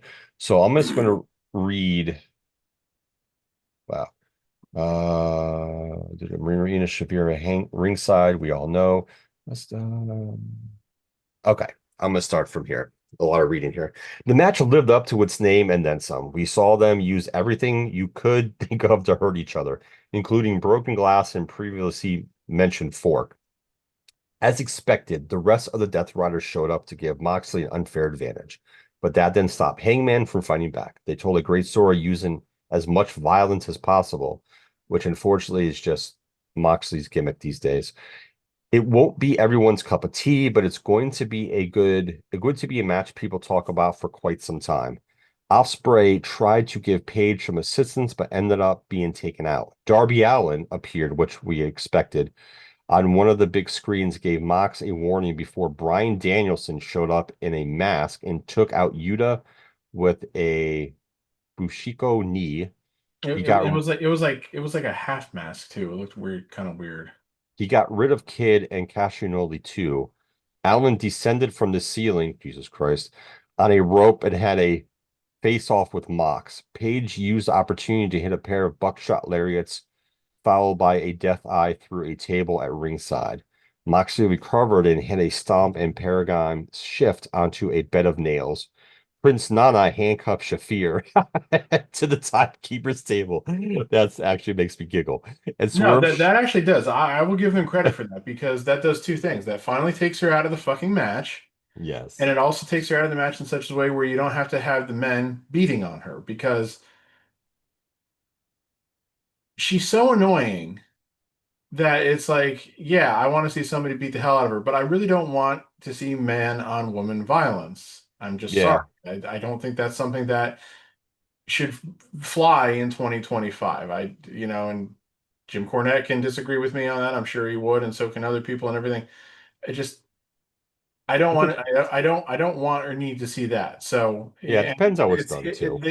they seem unwilling to let any other woman get involved with her because I mean I know they did the stuff with Willow, but they Yeah, seemed to drop that pretty quick, and it seemed like Marina still had the upper hand when they last left off, and it's because we obviously know that Marina can't work a fucking match. So, but yeah, anyway, so that takes her out of it without yes. having to have one of the men beat on her. So I think that was actually well done. And then Swerve showed up with a chain to take out the Young Bucks who showed up. He gave the chain to Hangman to use against Moxley, and he used it to hang the champion over the rope and until he tapped out. Page began crying as he removed the title from the briefcase and displayed it to the crowd for the first time since Mox won it at Wrestle Dream. This was the only way this pay-per-view could end to send the crowd home happy. All right, so let's go over the notable moments observations. Hangman's entrance included the old theme song and a couple of musicians playing on the stage. It was surprising neither man tried to bring a weapon into the ring at first since the stipulation would have allowed it. Mox bled first, no shit, but Page may have bled more after his head was busted open. There was an awkward moment when Mox and Shafir tried to set a table up, but both were trying to flip it differently. The pop for Swerve was one of the loudest pops of the night. So here's his recap. He gives the show overall an A minus. Read through what he wrote. I don't know if I'm gonna watch. I'm gonna be honest. I'm gonna nitpick and I'm not gonna watch every match. I'll tell you that. I'm gonna watch a couple matches that I have interest in, and that's really gonna be the gist of it. But it's that AEW was not a perfect company by any means. But the one thing it's always done well is put on pay-per-views that are fun from start to finish, and that includes this year's All In. Bringing the show to Texas and having it on the afternoon instead of an evening helped give the event a unique feel. And it does because you're not having fans sit there till fucking midnight or 12:30 in the morning after 6 hours. So they'll have more energy for the main event. Now, Uh, here's the thing. I don't know if you remember. Did they have that start time announced before WWE said they were doing Saturday night's main event? I believe so, yes. Okay. I just didn't remember for sure. I believe so. I'll I ask mean, AJ, but I think they did, yeah. yeah, I like that too, especially when you know you're going to run an interminably long show as they did. Um, because also if you remember, like the first few WrestleManias, they didn't start at like 7 or 8 o'clock. I think they started more like 2 or 3 o'clock in the afternoon and everything. So Yeah, I have to double check on it. Yeah, but I think it's better. I think it helps yeah, them I out. so again, I think that's not at all a bad thing that they chose to do it that way. Yeah. No. Let's see. Cole's speech and vacating the TNT title was an emotional moment and took the crowd out of the show for quite some time, but the men and women of AEW worked hard to make the rest of the show was worth the price of admission. Rhodes winning his first singles title in AEW in Texas was a feel-good moment, and it made him the first man in AEW to ever hold a singles, tag, and trios title at the same time. Oh shit, that's right. He is the trios champ. He is the trios. He's the ROH trios and tag champ. Jesus Christ. Storm retained You know, her world title. that is not easy to say. Yeah, no, it's not. The Storm, ROH Trios champion. Yeah, you're going you too much. yeah. Storm retained her world title in a great match. Adam Copeland saved Cage from attack and kick-started their eventual reunion. Okada unified the international and continental titles. MJF and Adida won their gauntlet. Except he didn't, because didn't Tony Khan say something about they're not getting rid of the other titles? I I don't remember. Whatever, we'll He put it this way. Whatever exactly it was he said about that, it was confusing and nonsensical. Yeah, I know. Ospreay and Strickland removed the Young Bucks as EVPs. However, the entire pay-per-view hinged on one thing: the Texas death match between Page and Moxley. Yeah. Yeah. Um, with help from other several wrestlers, Page and Mox stole the show with a blade. See, that's the thing. Like, I'm gonna watch that match, but like I said, it's not everybody's cup of tea. So that match stealing the show is a bit far-fetched for me. So I'm also going to be I'm not buying into that. well, I'm also going to be nitpicky with the terminology here because obviously that's the kind of shit that I do. The main event match, by definition, is not capable of stealing the show. I know. Okay. That would be like saying Arnold Schwarzenegger stole Terminator 2 from Linda Hamilton. Yeah, exactly. Who's the top billed star? Yep. The main event is the main event. The concept of stealing the show comes from something that you don't think is going to be the best thing, or it's not booked or billed as the main thing, and then it ends up being the best thing. Okay. So your main event match is by definition the main event. Yes, So it correct. cannot steal the show. If you Correct. want to say it was the best match on the show, that's fine, but it doesn't steal the show. Yeah. I was yeah, the terminology So, is I think so misused a lot. bad writing, bad description there. And yes, stealing the show is very much an overused phrase, especially when it comes to wrestling. Oh God, yes, 100%. The level of violence may be too much for some, but it fit the narrative of this feud, of course. But I mean, anything that first of all, Moxley does these days has to be fucking bloody hardcore shit. So right. It's a first of all, they made it a Texas death match, so you knew it was going to be over the top beyond belief. Of You know course. that Moxley loves Nick fucking Gage, so you know he's going to go out of all out to make it as disgusting as possible because Moxley is human trash. Okay, he really is. So we can Okay, end. that's not fair. He's not human trash. His no, because he's not. I don't think he's like a really he's like a bad guy, you know. No, Um, outside of wrestling, no, but yeah, his but gimmick. his views about how wrestling should be and everything is trash. There we There go. we go. That's a There you better go. way to Yeah, I mean, and you think about it, like this was a busy weekend for wrestling. You had AEW All say In. it. Really, You it had was, you have and it's not W over. you have WWE had Bash at the Beach for NXT. Last night was Saturday night's main event. Wasn't it Great American Bash? Great American Bash, whatever Bash of whatever. I don't give a shit. No, I'm legitimately Yeah, asking if I think it's I. Great American Bash. You're right. I don't think it's Bash at the Beach. Whatever, whichever one it is. Okay. It's at the NXT show. That's where we're going with. I'm sorry, guys. Um, uh, because NXT likes to use all the old WCW fucking pay-per-views for their main show, which is cool because I like that they do that. I have no problems with that. No, I've always I liked that thing just, too. Yeah, like they like the whole in your house, and just yeah, they've used like well, I think they used Starcade once, which actually they shouldn't have. They should have never used Starcade like that. But they did the one that was called Halloween Havoc once, right? yes, Yeah, so that's cool if they want to use like their older pay-per-view names from either company or any company because they obviously want the ECW rates too. Obviously, you have to draw the line for something like that somewhere. Like I said, I don't think they should ever use Starcade because it kind of denigrates the memory of Starcade, yes, you know. But like they shouldn't go back and use the AEW or AWA pay-per-view names. Like I don't think they need to bring Super Clash out of the mothballs. yeah. No, some of that. Just use the WCW stuff. That's fine. I'm Well, fine they with could use that the because ECW stuff too if they wanted to. Like if yeah, they wanted to use yeah, like say Heat Wave. I mean that would be yeah. you know. They could use that stuff. I'm fine with that. Don't use Uh, Dismember to Dismember again ever. no, just save that for ECW. That was fun times in my memory banks for I'm those also basing that strictly off of the type of name. the the uh the WWE ECW December to Dismember from the one that had like the Elimination Chamber and Oh, yes, everybody yes, that the one that yes, everybody shit on. yes. Yeah. So the um other one is tonight.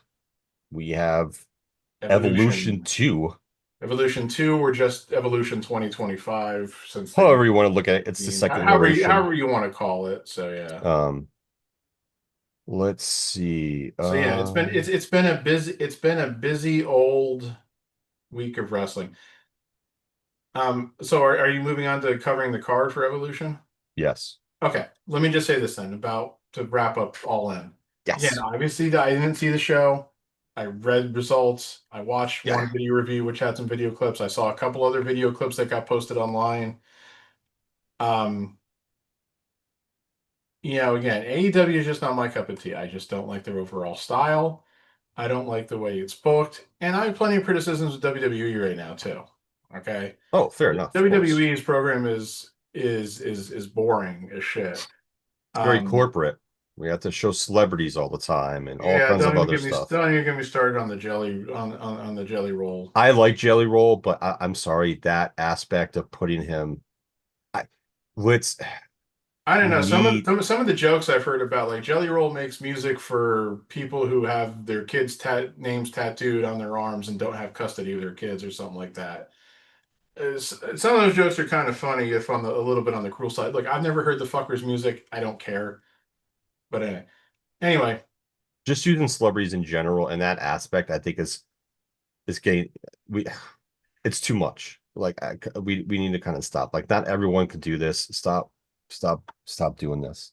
Just concentrate on the guys you have. Like showing celebrities, it's very corporate with, since them going to Raw, going to Netflix, and it seems like, they're doing it more on SmackDown and everything, showing the celebrities in the stands and the PLEs, this, that, and the next thing. It's like, okay, it's like a constant thing now.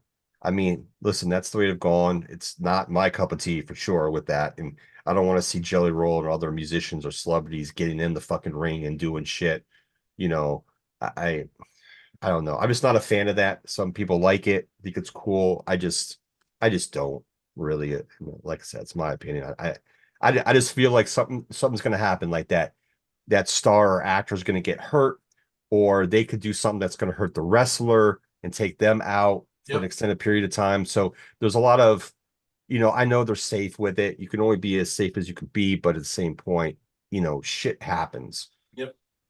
I mean, so the comment that I posted on the review from Wrestling with Regrets page was, I said I don't watch AEW right now. That's because I don't have live TV. They simply turned me off too much, which they did. I said, but I at least try to keep up with what they're doing. After reading about the show and now after watching this video, it just reinforces my belief that AEW's philosophy is why do something when we can do everything? Yeah, I mean, their AEW's. Like literally, like everything that I was seeing in that video and I was reading about what happened, it was like endless returns. Like, kicking out of finishers, just excess shit. I mean, like there was, and again, I can understand for it on that show. That's going to be their biggest. That's the show that's their WrestleMania, for lack of a better term. It was obviously going to be the show where they're going to have their biggest attendance of the year. Yeah. So I get it. Okay. I mean, I do still find it interesting that, they got 20 to 25,000 people or whatever in that building, and they struggle to get 3 to 4,000 on a weekly basis for their weekly shows. That just doesn't quite make a whole lot of sense to me. It depends on the state and the areas too, so I kind of get that. Well, Uh, I mean, yeah, you would anyway, but some of it has to do with the locations are going to within those states. They're not really big wrestling yeah. So again, it's just I don't states. know. Again, it just seems like again they'll just go all out to do everything, but that they do that all the time. Not to that extent that they did last night, but it's like not everybody needs a special entrance. Shit, even on WrestleMania, not everybody gets a special entrance. I So understand them going all out in regards to it, and it is one of the things where you really cannot compare the two companies because one company does it this way, and they are apples to oranges in regards to a lot of different things. One company focuses on this, and this is their priorities. This company focuses on this with their priorities in order. So it's totally two different styles. So, yeah, you know, but I I mean, I again, I enjoy certain parts of AEW style, but then again, it's kind of like they lose me when they're overdoing stuff, doing too much, not yeah, storytelling in the ring where a WWE does a better job of that. But then on the flip side, WWE's becomes very like driven this whole year with all their promos and the segments and the wrestling in the ring.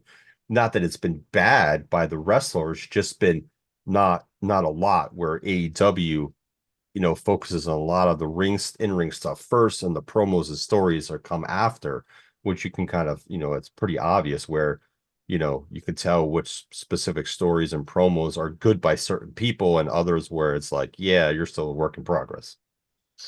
So it's two totally different dynamics and what you like and don't like for the most part. yeah, and I mean, so again, like the main event match, AJ said it to me. I wouldn't. I would have arrived at this thought even if he hadn't said it to me. But it played like the Cody Roman match from WrestleMania last year. Overbooked, Yep. just countless cameos, run-ins, appearances, whatever you want to call them. And the fact that, and again, in his match that had his like essentially a no holds barred stipulation, so we can get away with it all. Which again, Yep. they didn't add that until what was like a week or two ago. I think so, yeah. So it just felt way too much like a convenient we're doing our Cody Roman match type of moment. Um, okay, you want to send the crowd home happy and everything. Again, I totally get that. Hangman Page is not the guy to be the champion of this company. Okay, you have two better guys right there in Osprey and Swerve. Yep. I have issues with them to differing degrees. Even Darby has a hell of a lot more charisma than Page does. I don't really think that Darby is a great worker, of course, and he obviously just wants to do so much other random shit that He's not He's not a heavyweight champion for me either, yeah, unfortunately. he's probably best described as unreliable, you know. Um, so I mean I prediction, and I could be wrong. That's fine. I'm not putting money on this because I'm not an idiot. Because if I was an idiot, I would have bet on Moxley last night when I saw that, especially when I saw that Page had like 90% odds or something like that. I'd be like, oh, I'll take Moxley at 10%. And I'm like, no, I Yeah, you won't never know. because I'm not going to waste my money by betting, and I would have lost. So, but my prediction, the audience will get tired of Page and he will be healed by the end of the year. Oh yeah, give it 2 months. And By the time October's over, he's going to be a heel. so that's going to totally make this entire story look worse in retrospect because that was the guy you decided to put the title on. Criticism of Cody are fine, and I can understand people criticizing Cody, but you know what? The audience still loves Cody a year and a Yeah, half later. yeah, they do. So you can't say that that didn't work. And You can that's what criticize Cody's title reign, which is fine because it wasn't great. That nope. wasn't his fault. That's booking. It was the booking. It was the fact that he didn't have great opponents for him, really. Nope. You had guys who could give him good matches like AJ did and everything, but you didn't have great stories for him and everything until they did the one with KO, you know. Yep. But Page is just not the guy. He is not the guy. Page is an upper mid Carter at best. He is not a main eventer, and he's going to prove it again. I think we'll see when the all out pay-per-view happens. I think in September. I have to look at their list, but the one in September. Um, Um, I think all out's in September now, or is it the end of? All Out, September 20th Yeah, because they from pushed. from Toronto. Yeah, they pushed it back because the other one is the end of August now. Yes, and this is the one, of course, that AJ is upset about Um, because it's the one that they held in Chicago every year, except for COVID year. yeah. Um, but you know, best case, I mean, for certain people, best case scenario was that Page holds the belt until all out, and it's Page versus Ospreay for the world title, and Ospreay wins. But then again, you have MJF who won that, the Casino Gauntlet match. So where does MJF fit into this from now until then too? So now Mhm. you just cluttered that up because technically, it's when's Ospreay's time going to be? Swerve, I Yeah, it's thought like, didn't get it. are you going to move right into a MJF Page program? Yeah, like I don't think I can't imagine Moxley's just immediately going to go away. that's the other thing. Ospreay, Problem, the problem. I'm sorry to keep interrupting. The problem now that the title's off him, you have to get rid of that group as quickly as you can. yeah, I don't think they're going to. I think they're I going to don't think still so roll. either. It's No, going to be, and it's going to, and that's actually just going to make it worse because now it's like, why would anybody tolerate his bullshit when he doesn't even hold he's not holding the title hostage. And I will say this again, I was trying to get to this and I forgot. sure. He had us in the crowd home happy and everything. I got that. But, if Moxley was really true to his character and everything, Paige would have opened up that briefcase last night and it would have been empty. Yeah. But That that would would have have been been the ultimate middle finger to the audience, unfortunately. And you just can't do that. no, no, that would be classic, but yeah, no, you can't do that to the audience. Yeah, I mean, you have a situation now where you got Swerve, who's I think Swerve got gypped out of his title reign. You have Swerve, you have Mhm. Osprey, MJF is now in the mix. Is Mox going to want a rematch or something? Where does he fit in? I mean, tradition Um, is always the former champion gets an automatic rematch and everything, yeah. but So that's so been we'll inconsistent at best. so we have those aspects of where they're going to go with that. So we will see. Time will tell, unfortunately. So I want to talk about this Evolution pay-per-view tonight, PLE. Sorry, Which I still I do intend to put this on since I yes, can obviously same. watch I this one. think it I don't starts know at if I'm going to sit 7. here and watch it intently because I'm going to be trying to do shit, but Yeah, I think it comes um, at it 7, so I'll be watching. it at the very least has as much as I think the build for it's been shit, which I knew it was going to be, and there's been stories that even the roster thinks the build to it's been shit. And it's like, dude, they were obviously putting this together with minimal thought and effort, which is This is the same complaint I had when they did this the first time. I said they're not going to dedicate enough television time to building a show of all women's matches. And they didn't do a great job with the build up, No, unfortunately. they Not in didn't. my aspect. Not They in my didn't eyes. because the last show was just a couple weeks ago. That show that supposedly took place. I think it took place in some place that's not here but there. I don't remember, as my memory gets hazy about when blood money's involved. Yes, yes. But So, anyway, there is still for me enough intrigue on this card and oh matches yeah, that I think should be good yeah, that it's like I'll definitely watch it. Yeah. yeah. So here. Okay. So So if let's you want to go, start. so if you want to go through the card now, finally, I'll Yeah, shut. yeah. Okay. So one of the matches we have is for the NXT Women's Championship. It's going to be champion JC Jane versus I'm sorry. JC Jane versus Jordan Grace. Um Jordan Grace won the Women's Championship Evolution Eliminator Tournament uh to be in this match. So that is going to be one of the matches I, for the I I just want to say real quick, as somebody Mhm, who doesn't watch NXT, obviously I've seen Jordan Grace a few times now and mhm. everything, and she's definitely somebody who I'm sure still has a lot of potential and everything because Yes, obviously she's she's good, she's small but big. powerful. Yeah, well, powerful. That's a better way of saying it. Um, and I know that's always been like her ring name. That's her ring name since before NXT. Correct. But Jesus Christ, when I read these other names, JC Jane with Fallon Henley and Jasmine Nix, I know. JAZMYNNYX. Hey, Oh my God, these fucking names. There's a reason why Cornette started a segment on his podcast, WWE wrestler or porn star. I know. I saw that. The names. I know. That's hilarious. That Jasmine Nix name is a porn star name. Yeah. And I mean, I'm again, let me just paraphrase this. I'm not criticizing the woman who is Jasmine Nix, whose real name apparently is Jay Gentile. She's 26 years old, so again, she's still pretty young.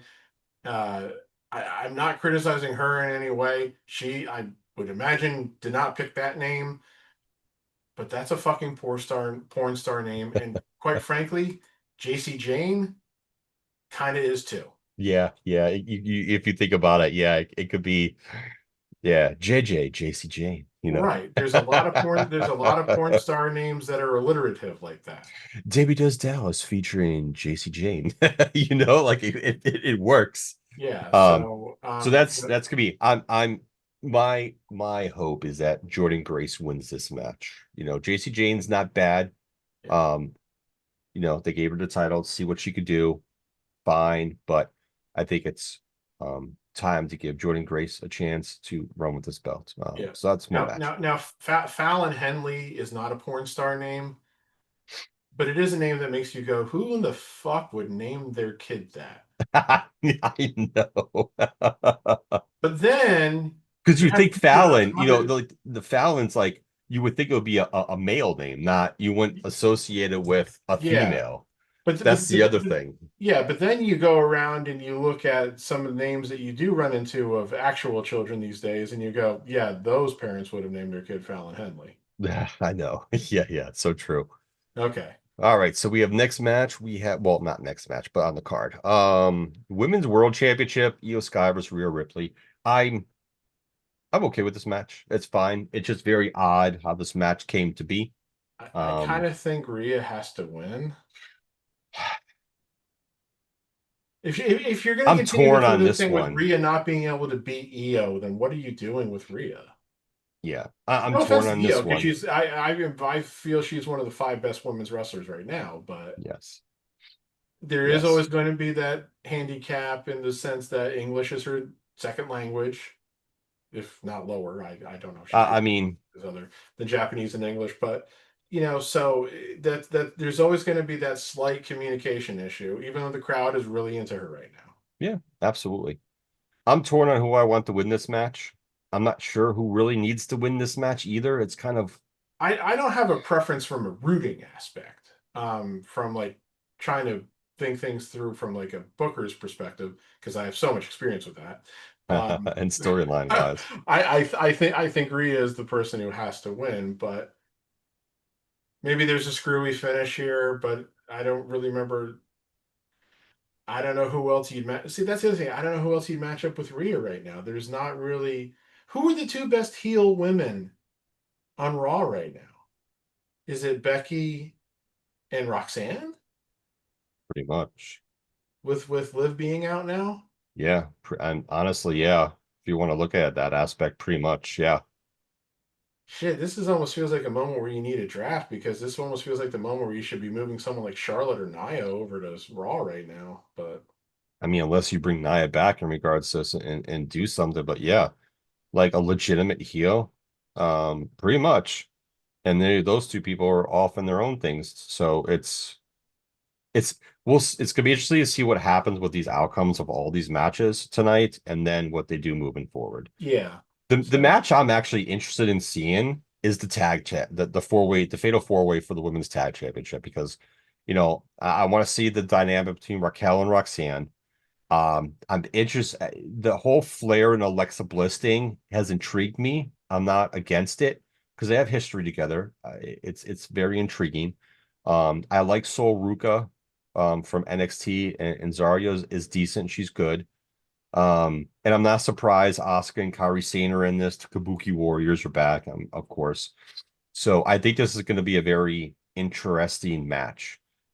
I feel Judgment Day needs to keep the titles because if you don't keep the titles, I think it ruins their momentum mhm. and it ruins any storyline with Liv coming back.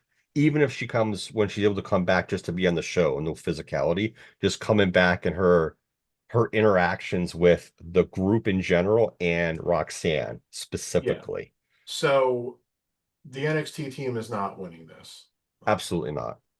Uh, Saul Ruka, real name Calyx Hampton, spelled Calyx.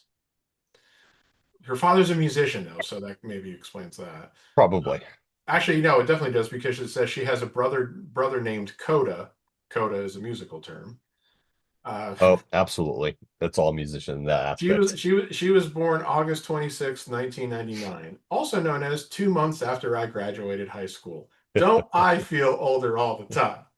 Well, she was born several years after I Yes, graduated I high know you're school. older than me. I'm saying Like it from my perspective, damn it. But anyway, she was born 3 years after I graduated. yeah. So Saul and Zarya are not winning this because they're in No. NXT. Asuka and Kyrie aren't winning this because I mean they had deliberately split them up before Asuka had to go away. So this feels like a one-time thing. Maybe they turn Asuka heel. That could. They, they, uh, Yeah. they they And they Charlotte and definitely could. Alexis, yeah, Charlotte and Alexa, that doesn't seem like that would work right now for them to actually be holding the title since they clearly don't really like each other. Yeah, and that whole storyline is intriguing to me because I'm kind of wanting to see where that's going to go. Because Yeah, that that's its own storyline, and I don't think they need to have the tag belts for it. no, But no, since Liv is out, and since there was tension between her and Roxanne, and now Raquel has reluctantly adopted Roxanne as her partner, the fairly obvious way is that they're going to gel as a team. yep, Liv is going to come back. Liv is going to expect the tag belt be handed right back to her. Roxanne obviously won't. There will be some kind of match between Liv and Roxanne, and Raquel's going to have to choose sides. And in all likelihood, Raquel sides with Roxanne, stabbing Liv in the back. And then you got Liv as a super face. yep. I agree with So, that. I was thinking about that the other day, and I'm kind of like, I kind of feel like that would be cool to kind of have them turn on Liv when she comes back and make her a face again for a little while. Because the crowd's going to cheer for her because she'll be returning. yeah, So you already have that built in, and then you really want to make a run with it, then you do that. And then maybe at some point in the future, then you can turn Rhea heel again and have Liv Rhea again, where Liv's the face and Rhea's the heel again. So yeah. you've got Um, possibilities there. So, no, you definitely got a bunch of them. but yeah, Raquel and Roxanne have to retain that match. So then we have a battle royale for a world championship match at Clash Oh in God, Paris. that's going to be hard to watch. So I far can't believe they're going to kill all those women I know. because you said battle royale, not battle royal. Battle Royale, yeah, Battle Royal. So far the announced participants, Stephanie Van Kerr, Ivy Nile. I like Ivy Nile, by the way. There's something about her. I like her. She's she's She gotten a little better in my eyes she's different, but there's something about that girl. since she's been full blown heel. Um, but I still don't think a lot of her. Then we got Nia Jax, Nikki Bella. Oh my God, how is anybody going to throw Nia Jax over the top rope? They will say at least 3 times on commentary. I know. Then we have the returning Nikki Bella, Natalia, And there was Max. much Nikki Bella, and there was much rejoicing. Yay. We got Maxine Dupree, Kalani Jordan, which is good. Jada Parker, she's good. Lola Vice, good. Lash Lola Legend, Bunny, eh? not bad. Izzy Dame, Oh, I shouldn't say that. She's an MMA artist.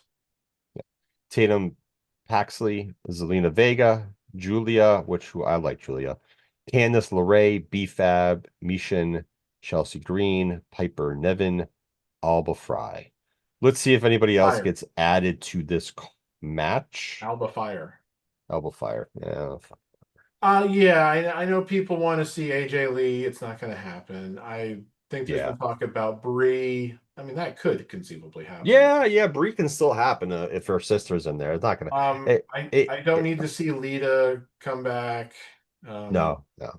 We already got Trish fighting Tiffany Stratton for right. the WWE Women's Championship, which Yeah. overall I think it will be a fine match. Tiffany's going to win. She can retain her title because I think there's other plans for Tiffany moving on to SummerSlam and to begin with. I'm starting to think that some of those plans for Tiffany are going to necessitate. Well, I've thought about it already, but I think some of those plans for Tiffany are going to necessitate a heel turn in this near future. So I think so as well. nothing. Then And again, I think that's more just to try to further strengthen her character because yeah, she's just never really been a natural face. no. Her face turn has really been starting to feel like when Orton turned face Yeah. back in 2004 when Evolution turned on him. I like Tiffany a I like lot. her too. I just feel like Yeah. it's not quite there with her as a face. Yeah, I agree with you. I think it's time to get her back on the heel run. And quite frankly, I do blame Charlotte for a good portion of that. Unfortunately, yeah. Yeah. So, but let me just also say this real quick. Lola Vice, Lash Legend, Izzy Dame, Tatum Paxley, porn star, porn star, porn star, porn star. I know. Maxine Especially the Dupri is a Lash porn star Legend. name too.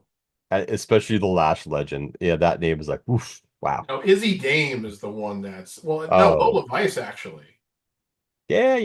is the most porn starish name there to me. I mean, Seriously, it's like you could Lola Vice. It's say like, Maxine Dupree too. You know Maxine. well, yeah, I Yeah. said Maxine Dupri's a porn, Oh, I'm especially with sorry. that I didn't hear double that. X. Yeah, absolutely. Oof. And I know it was supposed to be the model thing, but anyway, I mean Lola Vice. Again, I'm not dissing her because she's competed in MMA, so I'm sure she could kick my ass. Yeah, this is nothing against the women Even if I have themselves, guys. This is even just if I like have the 200 names pounds that on were her. chosen. It sounds those names could be used in the adult industry pretty easily. The daughter of a Taekwondo master, she herself is a fourth dan black belt in Taekwondo and was Oh part of the yeah, U.S. Olympic Taekwondo team before becoming an MMA fighter. So yeah, even though I outweigh her by 200 pounds, she could kick my ass. 100%. Um, but Lola Vice really sounds like that somebody was watching Space Jam and then switched off to Miami Vice and said, Lola Vice. Yes, that's a good analogy there. That's hilarious. And Um, see, the thing is that with a lot of these, I don't even know how much of this you can blame on Vince anymore. I don't know if these names came up when Vince was still there, and um, pro, no, I don't think most of them were. But it's they roll with it. They get over. yeah. Then we have two more matches on the card. So we have the no holds barred match between Jade Cargill and Naomi with the returning Bianca Belair as the special guest referee. Now, obviously, this is the So, match. This is the match that has the most intrigue. from a Correct. storyline perspective. Correct. Not in ring, but storyline wise, yes. Yeah, because Jade is Jade. I still just don't think that she's gotten appreciably better, and I've never been a fan of Naomi, really. Um, they have to pull the trigger one way or the other here on what Bianca's role was and all that shit. Yep. And It's one way or the other. There's just you can't walk that fine middle line anymore with this. in my view, You they need should have Bianca turn heel, correct. but it's not going to happen for two reasons. One, Bianca has made many comments where it sounds like she doesn't want to turn heel. And I think that they're going to say, "Well, yeah, you're one of our top female stars. We'll generally keep you happy." And two, since Naomi's got the fucking briefcase, that's the bigger reason why I think they won't turn Bianca heel. Because if Bianca turns heel, her and Naomi have to still be buddy buddy. Bianca obviously is going to want the title, but then her buddy's got the briefcase. Now you could build a story off of that too, where it's like, how would Bianca know that if she wrestles Tiffany or whoever the champion might be and wins the match, that Naomi won't suddenly come down and hit her in the back with the briefcase and then cash in? You could do something with that if you really wanted to, but I don't think you can have the person who's holding the briefcase being buddy buddy with somebody because they literally just did that with Tiffany and Nia last year. Yeah. Yep. So That's why I think she's gonna stay face because what? Listen, Jade has a automatic title match at SummerSlam. So she's gonna be fighting for the title. So you keep Bianca face, and then no matter who wins this match tonight, you can still, even if Jade does win, which I think she is going to win, unless something, they pull one on us and do make Bianca turn heel and Naomi does win. There is a chance where Jade goes to SummerSlam and whoever she's fighting, whichever title she's fighting for, um, say she wins that match, or well, not even that, she goes into that match and halfway through that match, Naomi fucking hits the ring and uses the briefcase to take out both competitors and cashes it, tries to cash in that night. Now, if she's successful, who knows? It could be, that could be. I feel like this storyline between the three of them is going to go on for the rest of this year. Like they have enough to extend this. Not everyone's going to be happy about it because not everyone likes all three of them. But for a story aspect, they have enough going on to extend this out technically till next fucking WrestleMania if they really wanted to, just because of the positions they have the three of them in right now. they can't keep it going all the way through WrestleMania. I mean, they could, but I don't think they I will. I, mean, I think it'll end sometime. since Jade and Naomi wrestled at this year's WrestleMania, I mean, I mean, to think about it, depending no on who the holds barred face, again. It feels like a blow off, which it kind of should be. yeah, Anytime where you have a stipulation match, then it's like that should be the blow off of the feud. yeah, technically it should be, but That it's a concept that modern wrestling has thrown by the wayside, and I really wish they hadn't because next year's WrestleMania, it could be a three-way between the three of them. One might be face, the other two could be heels. Who knows? Who knows where they're going with this? so Um, yeah, Jade's got this title shot at SummerSlam. Let's just assume Tiffany's still the champion. So Jade versus Tiffany. I can almost see them throwing Bianca in there too to make it a triple threat, and Naomi interjects herself into the match at some point and tries to yeah, catch Jenner, yeah, or does whatever because again with a triple threat match, no DQ. So absolutely. So you could, like I said, that's a good analogy. In regards to that, which also she could try to cash in. Maybe she decides she wants to, then she pulls back and never officially does, quote unquote, and the story goes longer. And then finally, we do have the triple threat match for the WWE Women's Intercontinental Championship with Becky triple up. Lynch, Bayley, and Lyra Valkyrie.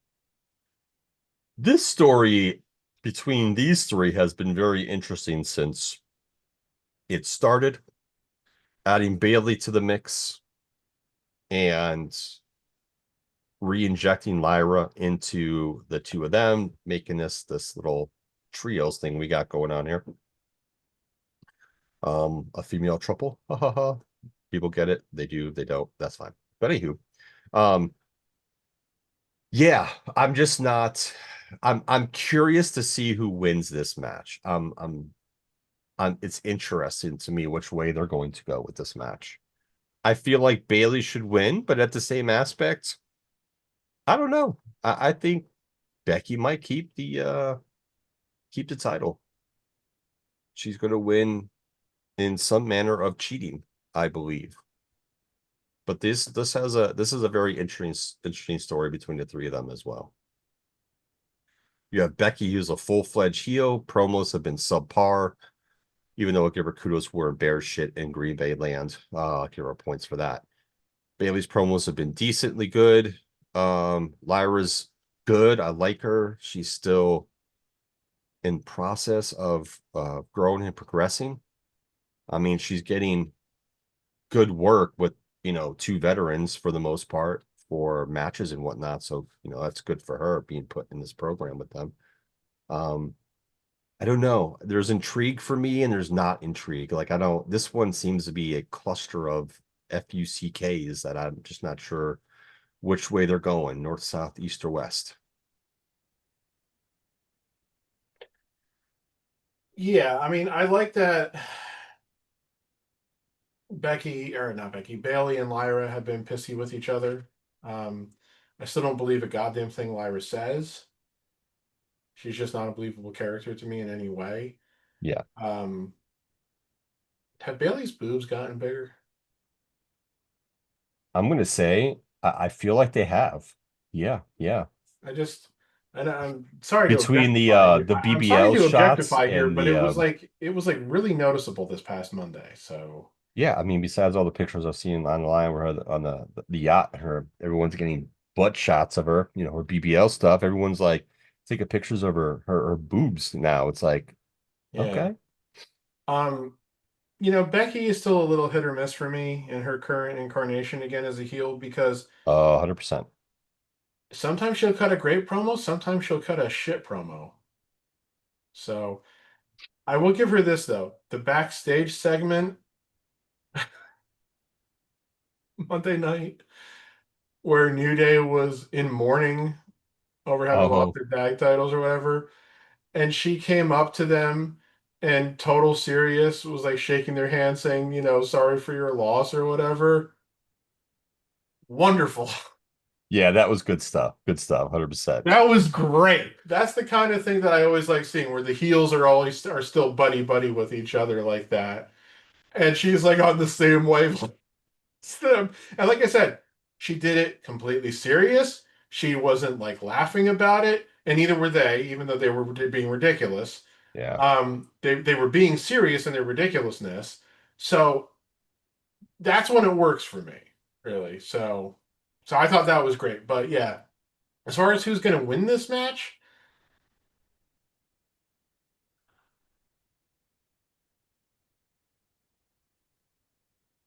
Not Bailey. I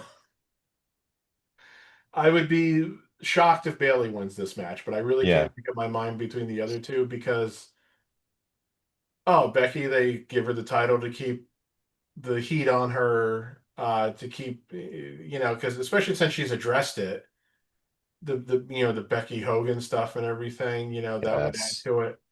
At the same time, I can see them saying, "Well, this will help build back Lyra if she beats Becky," and I'm like, "Yeah, but she already lost to Becky after beating Becky." And both of those matches were kind of screwy. So, Yep. and again, like I said, I just don't believe in Lyra. Um, Yeah, she's still growing. I think she's good and she has potential. Um, I mean, I don't think that I wouldn't say she's terrible in the ring. I would definitely not say she's terrible no, in, she's good in the ring. I think it's, everything like outside the ring is still a work in progress, yeah, in regards as to far that. as her character, Sometimes um, I feel like she's trying a little too hard with some of her work. Like she's trying to her be a little her bit over the top or her over biggest emotional. her biggest problem is something that I've noticed with a lot of other wrestlers that have debuted within the last couple of years. They don't know what to do here. Facial expressions. They Yeah. don't know what facial expressions to make at the right time. They look confused. half the time. That was one of my criticisms of Ivy Nile. There was several months ago when she was still a face when Ivy Nile lost a match, and she looked like she was like in the ring, like kind of like recovering, and she looked like she was about to burst into tears. And Yeah. it's like you're not going to go over as a face if you're crying. Faces are supposed to be strong, Yeah. you know. So Agreed. that's something that she needs to work on. But like I said, there's a lot of women who need to work on that. So yeah, I don't know. I don't know what to say or what to think or what to feel or what to do or what to think or what to think, what to find or what to find. All right, I don't know what I'm doing anymore. Yeah, but like I said, I think actually it's not a bad card at all. No. It's just that I don't think that they again did a lot good to build it. But we'll see. Yeah, it's one of those things. Hopefully the women can hopefully the match quality can overcome the questionable buildup. Oh, Yes, I believe these matches are going to be good overall. Like I'm looking forward to every single match for a different reason in regards to it, to be honest. So we'll see what happens. I'm confident it'll be a good pay-per-view PLE. It's hard not to say PLE, man. I It's just so pay-per-view's been ingrained in my brain, for how many fucking years. It's hard not to say it. Um, I think this will be a good overall show in regards to the matches that we have. So um I'm looking forward to see it. I'm going to be watching it. It's going to be interesting to see which match they start with. I kind of feel like the Battle Royal. Um, The battle royal would seem like a good place to start, yeah, yeah. I would start with that match and kind but of I'm gonna say it's either the tag title match or the NXT match. um yeah, I could see the NXT Women's Championship match starting off and then go into the Battle Royal. I'm actually curious what's going to be the main event. It should be one of the world title matches, but I don't know. They could do the Intercontinental title match last. Um, to be honest with you, I really think the Intercontinental mat title, I think, unfortunately, is going to be the main event of this. I really Just think because if you, EO and Rippy, yeah, I think, EO and Rippy, EO and Rhea, I think should be the main event. But yeah, I agree with you. To be honest with you, there could be a chance where that could start the match. You know, one of the women's world championship matches start the show. That could be an option as well. Just because, like, I mean, Tiffany and Trish could start the show, but like that match was put together. That's not going to be the main event, unfortunately. Tiffany Trish, Io Sky and Rhea was kind of put together last minute per se. I mean, that might start one of those matches could start the show, and one could be in the other one will be in the middle of the show. But your main event's probably going to be Becky because that's just been the bigger storyline of significance going on. And you're not going to put, even though Jade and Naomi is a pretty significant storyline, they're not putting that fucking match on as a main event. Sorry. oh, definitely not. Um, and the four-way tag, that could be a main event as well, but I don't think it's going to be. Nah, it's not going to be. So I really think probably Becky and Bailey and Lyra will be the main event in regards to this. Nonetheless, though, I think, yeah, like I said, I'm looking forward to this. I hope it's good. I believe the majority of it will be good. Um, and we'll see how it plays out. For sure. Oof. Saturday night main event. It was pretty decent. It was a good show. Um, Definitely go watch the Gunther and Bill Goldberg match. To be honest with you, it was probably Goldberg one of his better matches in his career. Because he's going against a big guy. You know what I mean? Um, Similar sized dude and whatnot. So, um, I thought it was a decent match for Goldberg's last match. I think it was. I think he did good. In regards to it. Randy Orton dropped Drew McIntyre. Solo's match with Jimmy was good, but the guys interfered, and then Jacob came out to help Jimmy so he wouldn't get his ass whooped at the end of the match. LA Knight beat Seth Rollins, which I'm not sure if that was the original finish. We'll see how serious Seth Rollins' knee injury is. And here's the There's no way that was the original finish. yeah, I'm not believing that it was either, but we'll see. I mean, it could be another issue where it's just an MCL sprain. And here's the thing. And listen, you have an injury, you heal up, you work out, you move forward. But it's very challenging when it comes to the knee because I fucking know I've had 2 surgeries for this. When you injure that knee, they can repair that shit, surgery, no surgery, it goes back to 100%. And you can work out and get the muscles all around those ligaments right and meniscus and all that jazz. But with that being said, there is that 50-50 chance legitimately that that knee you hurt before, it's that injury is going to happen again. And sometimes I feel like, as much as I like Seth Rollins, I think some of the moves he does where he lands, even though he's landing on 2 feet, I think some of those moves he needs to kind of like remove from his repertoire per se. And he wants to wrestle for he has the ability to wrestle for the next 5 to 10 years legitimately. He needs to start removing some of that shit out of there Yeah, I mean that's to prevent his leg injuries. Because let me be honest, like, when you have a knee injury in that aspect, you run the risk of having calf issues, you run the risk of having quad and hamstring issues. Listen, when I tore my knee the first time, it was my ACL, my MCL, and my meniscus. I had a lot of calf issues afterwards, and that scared the shit out of me because once you start having calf issues and calf strains, that goes down to your Achilles. So that adds another aspect into it. So even when I started playing sports again, it's always in the back of your mind, no matter how much you don't want it to be.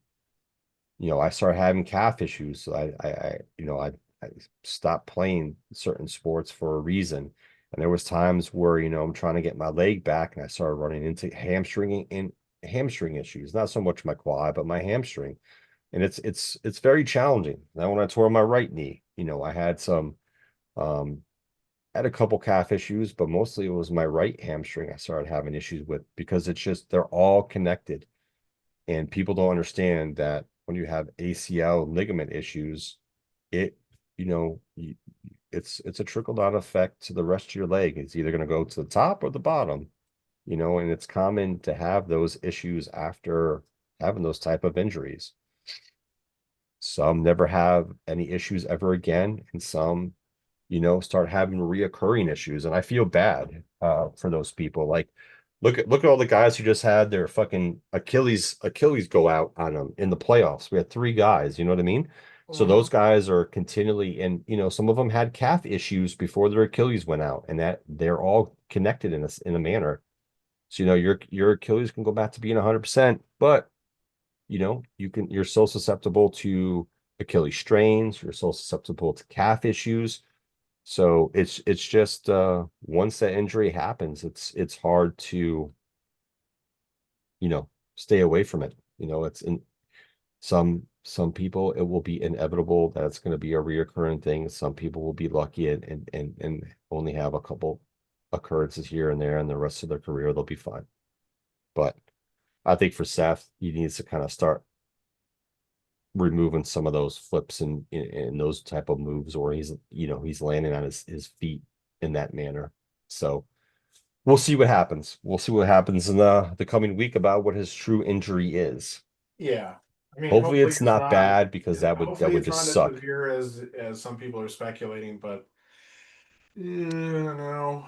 But yeah, yeah, he's gonna have to change certain things. And Yeah. just it's not because he can't do it, it's because he can't risk it. Yeah. The risk factor is too high at this point now. If he You wants know, to have a longer career, that this is what he needs to do. I mean, it's a totally different type of injury and everything, but Steve Austin was a much different wrestler after he took that pile driver. Yeah.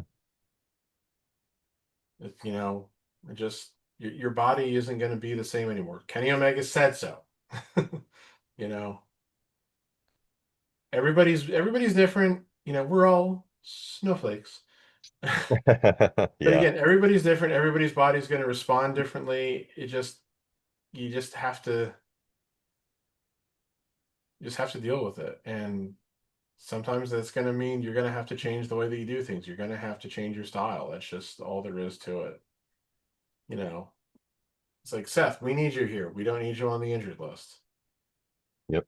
So Yeah. when you come back, you can't go doing certain moves again. Yeah. You're just gonna have to, You're gonna make have to some think twice changes. about doing some of this stuff, you know. And again, it's you And he also just doesn't need to. Like you if also just get to a certain age, and you know your body just doesn't bend the same way. I mean, shit, I had trouble reaching behind my. I mean, this is mostly because of my weight, of course, but again, I was all getting older. I had trouble sometimes just reaching back behind my back to do, to do stuff. You hey, know, sometimes twisting it's hard to certain. wipe your own ass these days. You know what I mean? Shit. Well, that's what I was getting at, but I didn't want to say that. So I'll say it. I don't give a shit. thanks. Uh, listen, listen, AJ Styles is my age too. He's 48 years old. You know, he's still physically fit. He does some of that stuff too, but he doesn't do it as often either. But, he's really never had that type of injury, I don't believe, to his legs in that manner. So, Not that like I I know said, of. each everybody's different in regards to that. That's why like sometimes, I know this kind of revert back to injuries. When Derrick Rose blew out his knee, and then the next when he came back, he played for a couple months and he tore his meniscus, and then it took him a while to come back. It's really mental because those are all situations. Once you have that major issue, these are the consequences that could happen. And I feel like he got a lot of slack for no fucking reason. For the injuries. It's gonna happen, and it takes a toll. Like it takes a toll on you mentally. It took a toll on me mentally too. Like I know I'm not gonna be able to do this the way I used to be, and it's hard to come to that realization that your body may not is not the same. So when you're not being able to, for him do his 40-inch vertical and stuff like that, and do a lot of the shit he was doing before the injury, it takes a toll on you mentally. It's like, can I keep doing this? Because everyone's different with their body. Everyone's body's different in regards to recovery and things of that nature. And I felt like he got a lot of shit for no reason. I think some athletes do get a lot of shit for no reason for some of their legitimate injuries that are serious. Um, some of the others, it's is what it is, but um, it's not easy. And people who haven't had serious injuries like that don't understand what happens after you're that, what happens in your recovery, and what other things can affect your body, trying to get it back to the way it used to be. Because, like I said, one injury can lead to something else. It's the nature of the beast of your body and how everything is intertwined and works together. So it is what it is. But I Yep. just I don't want him to be, something where this is a reoccurring thing for Seth because I Hmm. like him. I want him to keep wrestling for another 5 to 10 years, to be And honest. and he's already had one knee injury in the past, right? Yeah, yeah. I think he's had two Yeah. legitimately. So So, it's kind of like, okay, let's now he's I gonna think should be the time to be like, let's take some of these moves out of your move set. yeah, he's got to figure out things that he can do that's going to put less strain on his knees. Simple as that. Yes. And he doesn't need to put that, he doesn't need to keep doing some of those moves. Everything else he does in the ring is perfectly fine. He's still able to work, go, everything without doing those certain moves like that. Hmm. So it's not going to diminish his in-ring ability at all. Not in my eyes, at least. I don't think so. The shower. Oof. It is 117. Huh, we got some good talk today because we're the dynamic duo, and that's what we do. Hmm? What I miss? Oh, So, wait, were you pretending that Jeremy was talking? I'm sorry. Wow, where did that come from? I'm kidding, Jeremy. I love you, brother. I'm just joking. My goodness I'm, me, j- I'm joking.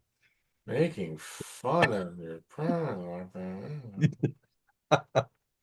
I'm only kidding. I'm only kidding. That's what he says, but can we really trust him?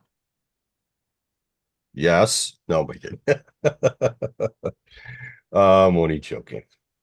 That's what we do. If I didn't like him, I wouldn't joke about him. You know. Well, that's why I don't joke about him.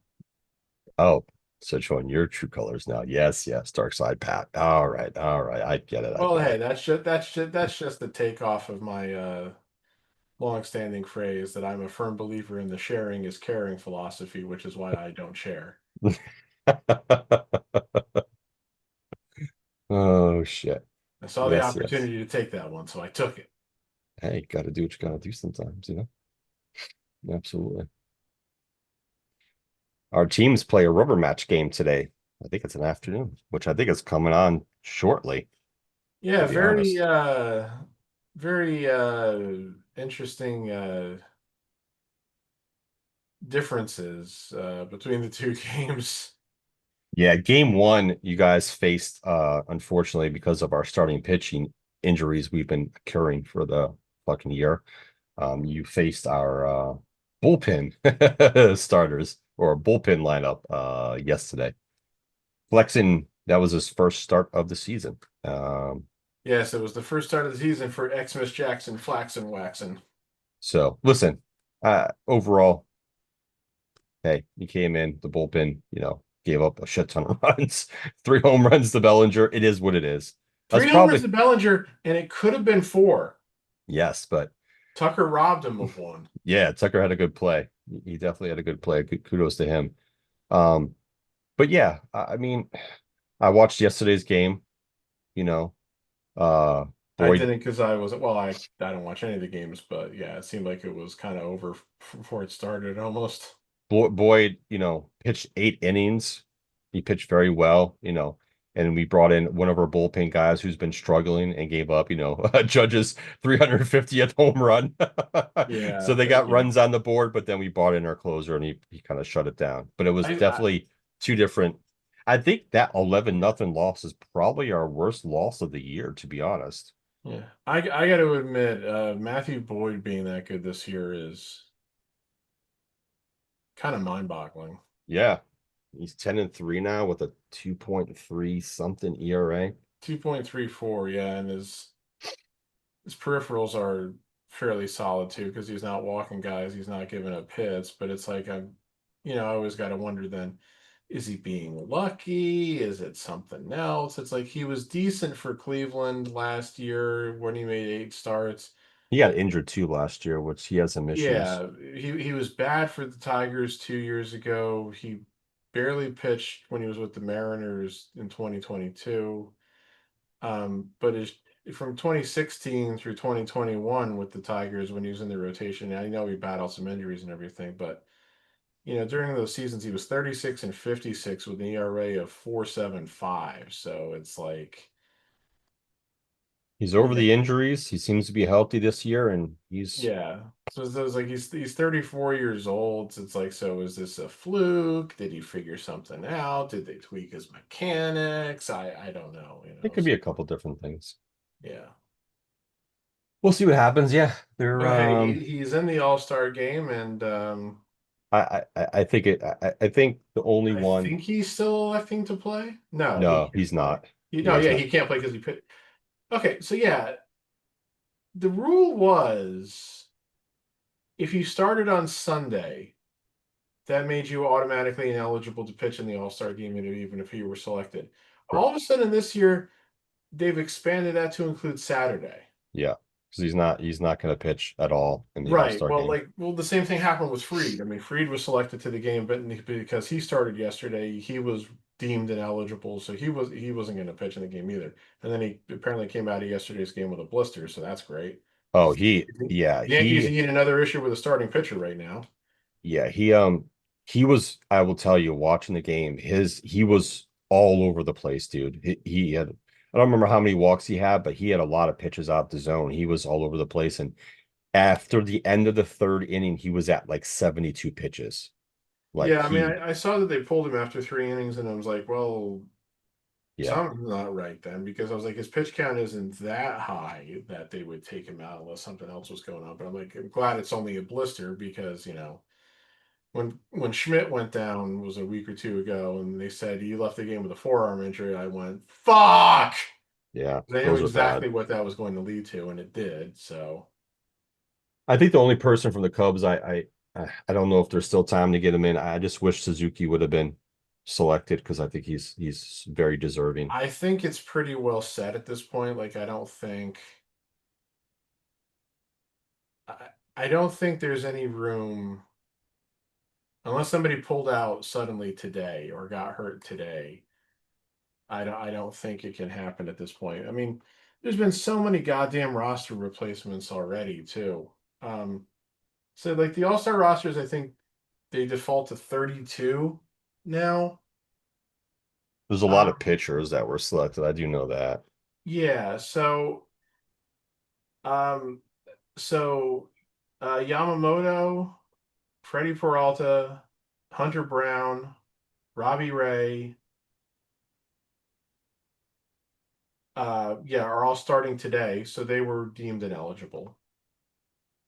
Freed, Jacob DeGrom, Garrett Crochet, Yusi Kikuchi, Zach Wheeler, and Boyd pitched yesterday, so they were all ruled ineligible. Chris Sale, Alex Bregman, Jeremy Pena, and Brandon Lowe are all injured and won't play. Though the interesting thing is, I thought I saw the Red Sox were activating Bregman. So, and then Jose Ramirez and Julio Rodriguez elected not to play, Interesting. which I have mixed feelings about that one, especially for Ramirez, because the fans voted him as a starter. And then he was like, nah, dog.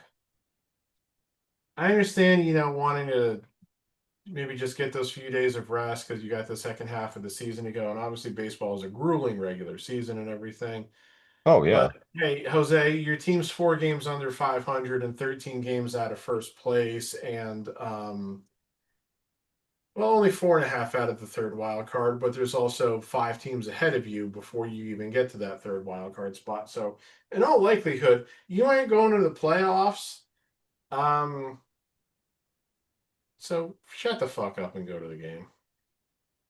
Yeah, he can still go to there and do the festivities. I'm like, Boyd said yesterday in his interview, he's like, he's not going to pitch in the game. He's going there with his family to take in all the All-Star game atmosphere and the festivities for it. Like, still Yeah, do that. there's always that mix too. It's like when these guys don't participate in the game for whatever reason, some of them will still go there to, be honored and essentially respect the fans.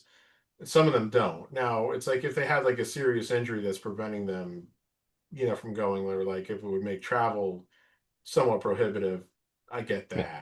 So that. CBS Sports posted last night like the updates. So Hunter Brown, Crochet, DeGrom, Freed, and the Angels pitcher, yeah, I can't Kajuki. Kikuchi. All will not pitch. So Joe Ryan replaces Brown, Carlos Rodon replaces Freed, Carlos Estevez replaces DeGrom, Casey Maez replaces Crochet, and Drew Rosenmanson, however, Rasmussen.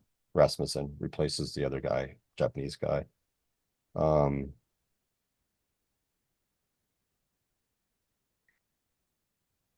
Yep. And then Andrew Abbott's taking the place of Yamamoto.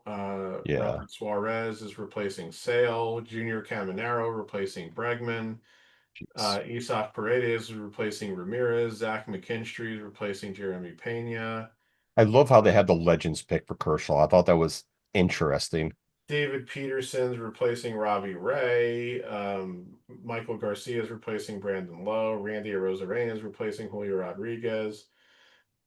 Adrian Morion, I think it's the proper pronunciation, replacing Zach Wheeler, and then Jacob Misiorowski replacing Matthew Boyd. The guy's made 5 starts in the major leagues. Yeah, I heard the Phillies. Read something where the Phillies were pissed off about that. Yeah, because I think they wanted a Philly to replace Wheeler, but Yeah. it's like they selected somebody else to replace Wheeler.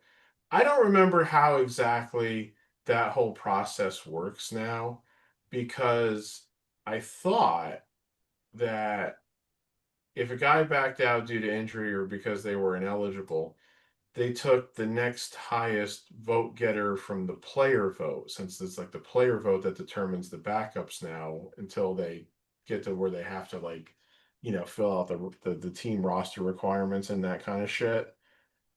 Um, so evidently that's not true, or it gets to a point then where they just throw that out and go, well, let's just come up with somebody else.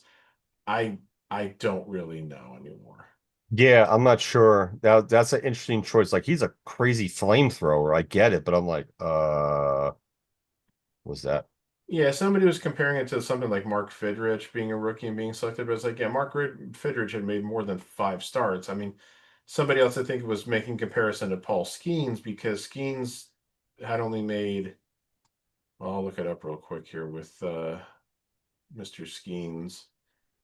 Um, Last year, I think Skeens had only made a small I handful of think it was like starts, and I think it was he only was 9 starts, 9 or 10 starts. It was I don't think it was more than 10. it was 11. Okay, okay. So I was off. It was 11. Okay. Yeah, so he made 11 starts before the All-Star game and got selected to the All-Star game. Of course, in those 11 starts, he was 6-0 with a 1.90 ERA, and he had struck out 89 guys in 66 innings. So it was kind of understandable in a way and everything. But that's still twice as many starts as this guy. So I don't know. It's not, again, it's I don't think it's anything to get so worked up over anymore. It's back to being just a straight exhibition game where you're supposed to be seeing the stars, even though that's never entirely true because whether it's via the roster requirements or guys having bad seasons or guys being injured, you never see all the stars. No, you definitely don't see all the stars. And of course, well, not everybody, but a lot of people will say like, "Oh well, back in the day, you'd see this guy, and you'd see that guy, and you'd see this guy." It's like, oh, okay, so you're gonna wax nostalgic about the All-Star game from 40 years ago, where half the guys who are now in the Hall of Fame, because you can't seem to speculate that it's entirely possible half the guys playing in this year's game will one day be in the Hall of Fame, but you don't know because it might still be too early in some of their careers, or you know what I mean. Yeah, I getcha. Yeah, I'm sorry that Mike Schmidt and Joe Morgan and Pete Rose, even though he's not actually in the Hall of Fame, and Hank Aaron and just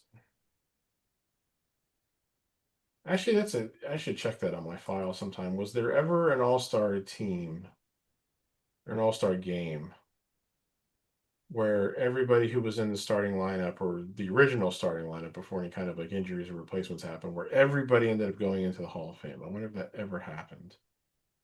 Probably not, because there's always some fluky things, Oh, of course. you know. Like here's a year where Johnny Bench, Willie McCovey, Hank Aaron, Willie Mays, and Willie Stargell were in the starting lineup, but so were Doc Ellis, Glenn Becker, and Bud Harrelson. Yeah. I mean, no offense to those guys, they're just not Hall of Famers. You You know, have Warren pitching today, and we have Imanaga pitching today. yeah. Here's one that comes close-ish. The 1972 American League starting lineup was Jim Palmer, Bill Freehan, Dick Allen, Rod Carew, Brooks Robinson, Luis Aparicio, Reggie Jackson, Bobby Mercer, and Carl Yastrzemski. Oof. Um, the only guys who aren't Hall of Famers there are Freehan and Mercer. Freehan was like a perennial All-Star during his time with the Tigers, but then never got much Hall of Fame consideration, and neither did Bobby Mercer because Bobby Mercer getting traded away from the Yankees was the worst thing that ever happened to him. Because he went to the Giants and then the Cubs, and he wasn't really the same player for whatever reason. Um, the following year, the American League has Catfish Hunter, Carlton Fisk, Allen, Carew, Robinson, Burt Campaneris, Jackson, Mercer, and Amos Otis. That's another pretty good lineup, but not all Hall of Famers. So well, here I got a better one. I'll go way back to the first All-Star game in 1933. Oh God. Okay, so the American lineup has Lefty Gomez and Rick Farrell and Lou Gehrig and Charlie Gehringer and Joe Cronin and Babe Ruth and Al Simmons, who are all Hall of Famers. But it's also got Jimmy Dykes and Ben Chapman, who were not. And Ben Chapman, of course, was a racist piece of shit. The National League lineup was much worse. The only Hall of Famers from the National League team that year were Bill Terry, Frankie Frisch, Chick Hafey, who's not shouldn't be a Hall of Famer, and Chuck Klein. So their original lineup was much less star-studded. Sounds like it.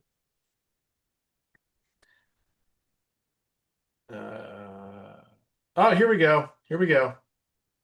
The 1934 American League lineup of Lefty Gomez, Bill Dickey, Lou Gehrig, Charlie Gehringer, Jimmy Fox, Joe Cronin, Heine Manouche, Babe Ruth, and Al Simmons, all Hall of Famers.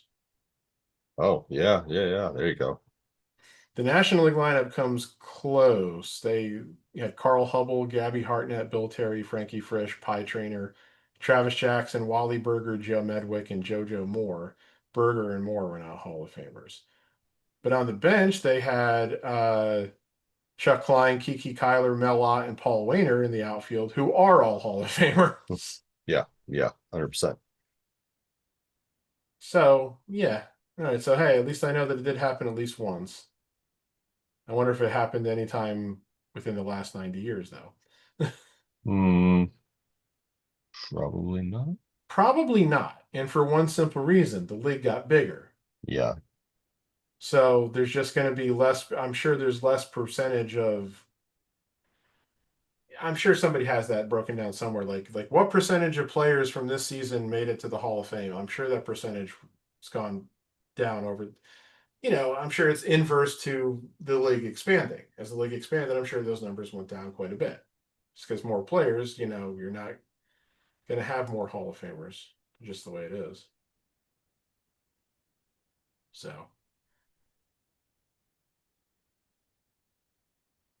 let's randomly select a year from the 90s. Ah, here we go. Let's randomly select 1994 1994. because, we didn't get a World Series that year. So Yeah. the American League starting lineup was Jimmy Key, Ivan Rodriguez, Frank Thomas, Roberto Alomar, Wade Boggs, Cal Ripken Jr., Joe Carter, Ken Griffey Jr., and Kirby Puckett. Only Jimmy Key and Joe Carter did not make the Hall of Fame. The National League lineup was less star-studded. It was Greg Maddux, Mike Piazza, Greg Jeffries, Mariano Duncan, Oof. Matt Williams, Ozzie Smith, Barry Bonds, Lenny Dykstra, and David Justice. Only Maddux, Piazza, and Smith are Hall of Famers from that list. Obviously, Barry Bonds would be, if not for the roids. You know what's interesting? What would have happened in that 94 season if it wasn't shut down? Well, that's what everybody's always wanted to speculate about as to what would have happened. There was some The there was Expos some might still be the Expos if the 1994 season didn't get canceled. Yeah, I mean there was some good races going on that year. So Rotten Today, one of the comic book websites I follow, I guess I saw this before, but I didn't look at it. So they has all the Rotten Tomato scores from all the Superman movies. And Yes. the new one scored an 85%, Yeah, it's been pretty solid. So, the third highest. so when the 1994 season was canceled, the Yankees had the best record in the American League at 70 and 43, 619 winning percentage. They had a 6.5 game lead on the Orioles, and everybody else was much further behind.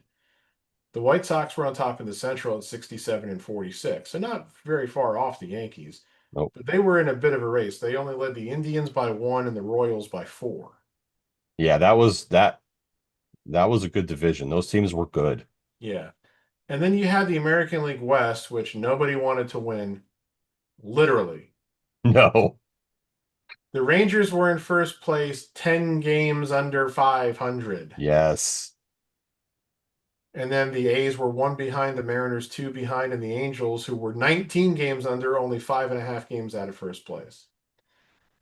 I really would have liked to have seen if any of them would have gotten to a winning record. Because think about it, for the Rangers to finish with a winning record, they would have had to have gone 30-18 the rest of the season. Yeah. And they were playing at a 52-62 clip. It just was unlikely, you know? And with the baseball and with the playoff format at the time, one of, or rather, three of the Yankees, Orioles, White Sox, Indians, and Royals, because you don't know how it would have all shaken out. Three of those five teams would not have made the playoff. I'm sorry, two of those five teams would have not made the playoffs because there was only one wild card. Yep. And then in the National League, the Expos had the best record in baseball at 74-40. They had a 6-game lead over the Braves. Everybody else was pretty far back. In the Central, the Reds were on top at 66-48. They led the Astros by only a half game, and everybody else was more than 10 games back. The Dodgers led the West at 58-56, so barely over 500. And they led the Giants by 3.5 and the Rockies by 6.5, so those teams had losing records. We could have had a Yankees Expos World Series, possibly, but we'll never know. Yeah. I mean, And that was a fairly loaded Expo team. They had Cliff Floyd playing first base. They had Will fuck yeah. Cordero at shortstop. They had Moises Alou, Marquise Grissom, and Larry Walker in the outfield.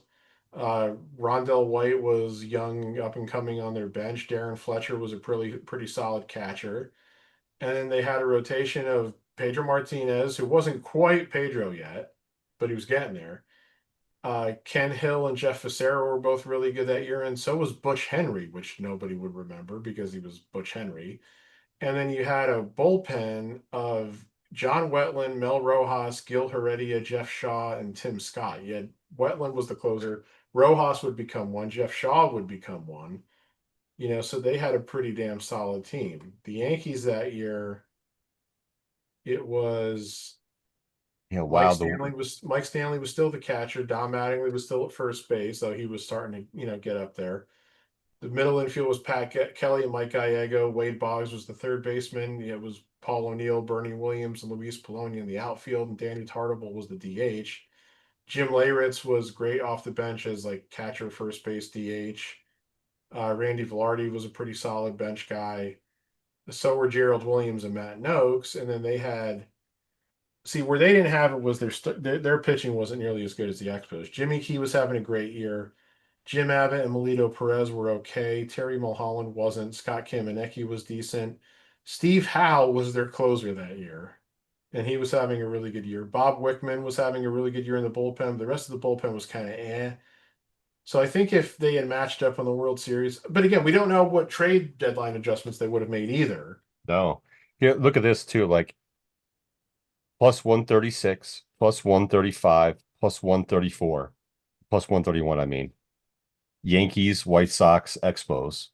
They had the top three run differentials in Yeah, major leagues. yeah. The White Cleveland was Sox. plus 117. They were the only other team that was above 100. Yeah. So the White Sox, Ron Karkovice was the catcher. Frank Thomas was the MVP, and he was having an incredible year. Yep. Joey Cora and Ozzie Guillen in the middle infield. Ventura was at third base. You had a speedy outfield of Tim Raines, Lance Johnson, and Darren Jackson. Yep. Julio Franco was having a really good year as the DH. They didn't have much of a bench, but they didn't need it with that starting lineup. No, they didn't. Uh, Situational at times, but they didn't need it. the starting rotation was solid, if unspectacular, with Jack McDowell, Alex Fernandez, Wilson Alvarez, and Jason Beret, though their ERAs were actually good for the time because we're in like the 90s here. So Jason Bray was probably the weakest link out of all of them. The rest of them were good. I yeah, think what they were looking for at the trade deadline was another one bat and somebody and a pitcher. Yeah, they kind of needed a fifth starter. Scott Sanderson wasn't real good. No. Berto Hernandez was the closer, but he had a high ERA that year. They had a pretty solid setup cast of Jose De Leon, Kirk McCaskill, Paul Ossenmacher, and Dennis Cook. Yep. Kind of funny since De Leon and McCaskill had both been starters previous in their careers. So yeah, they probably would have looking for like another starter and maybe a closer. Who knows? The only place I could really see that maybe they would have been looking to improve, maybe center field. Lance Johnson's OPS was under 100.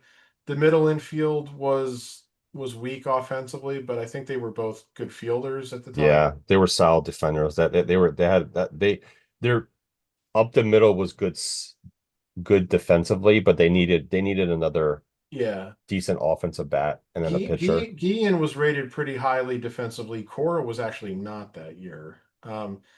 And Karkovice, I guess, was platooning with Mike Lavalier. Lavalier Yeah. could get on base, but had no power. Karkovice had power, but hit for a very low average. His on base was still okay relative to his batting average, but he had a weak batting average.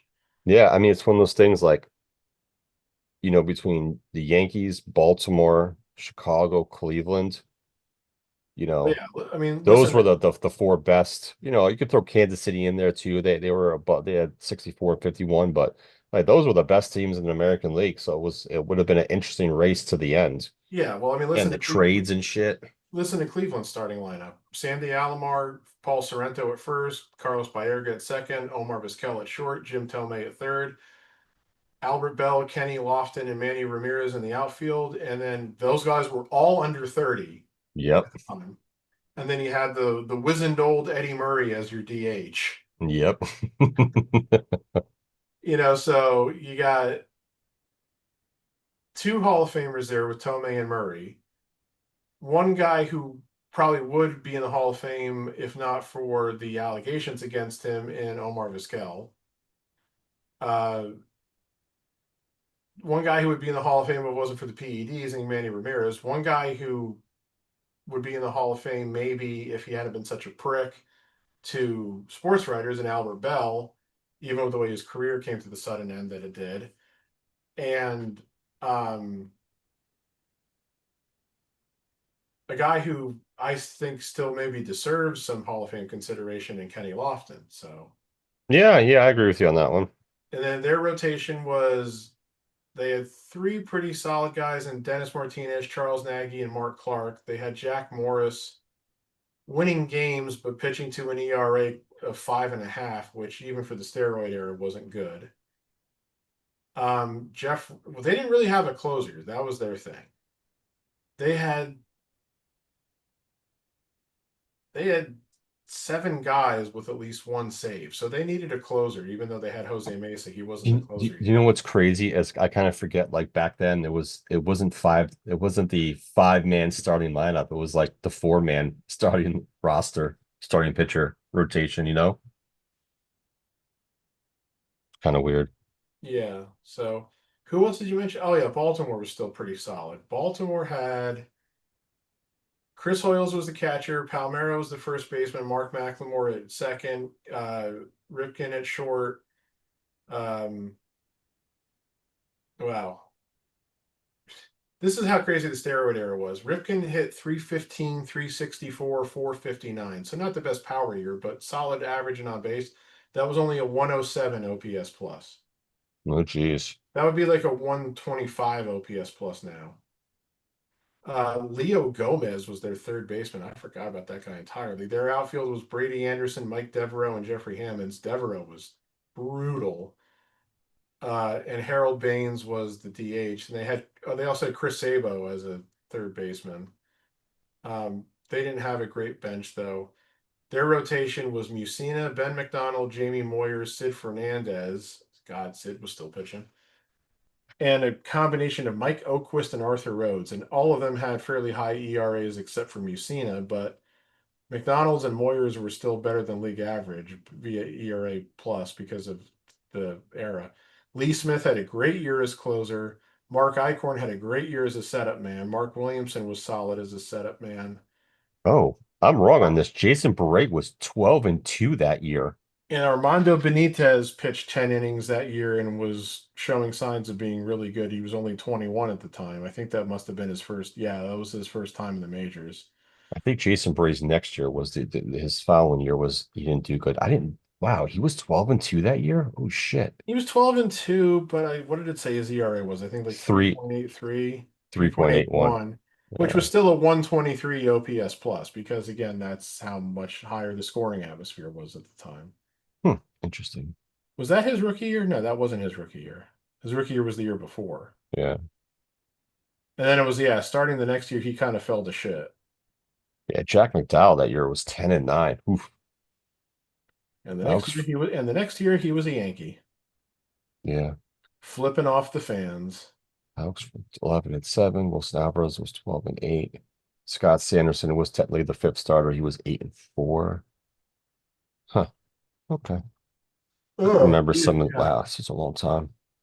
Yeah, Jack McDowell went to the Yankees then in 1995, and then yeah, he flipped off the fans, and I think he was the guy on the mound when Edgar Martinez hit the double in the playoff game.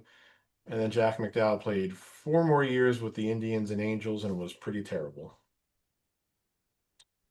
Roberto Hernandez was a decent closer. I think the issue we had, I think if I remember right, the issue that year was some of his blown saves that he had.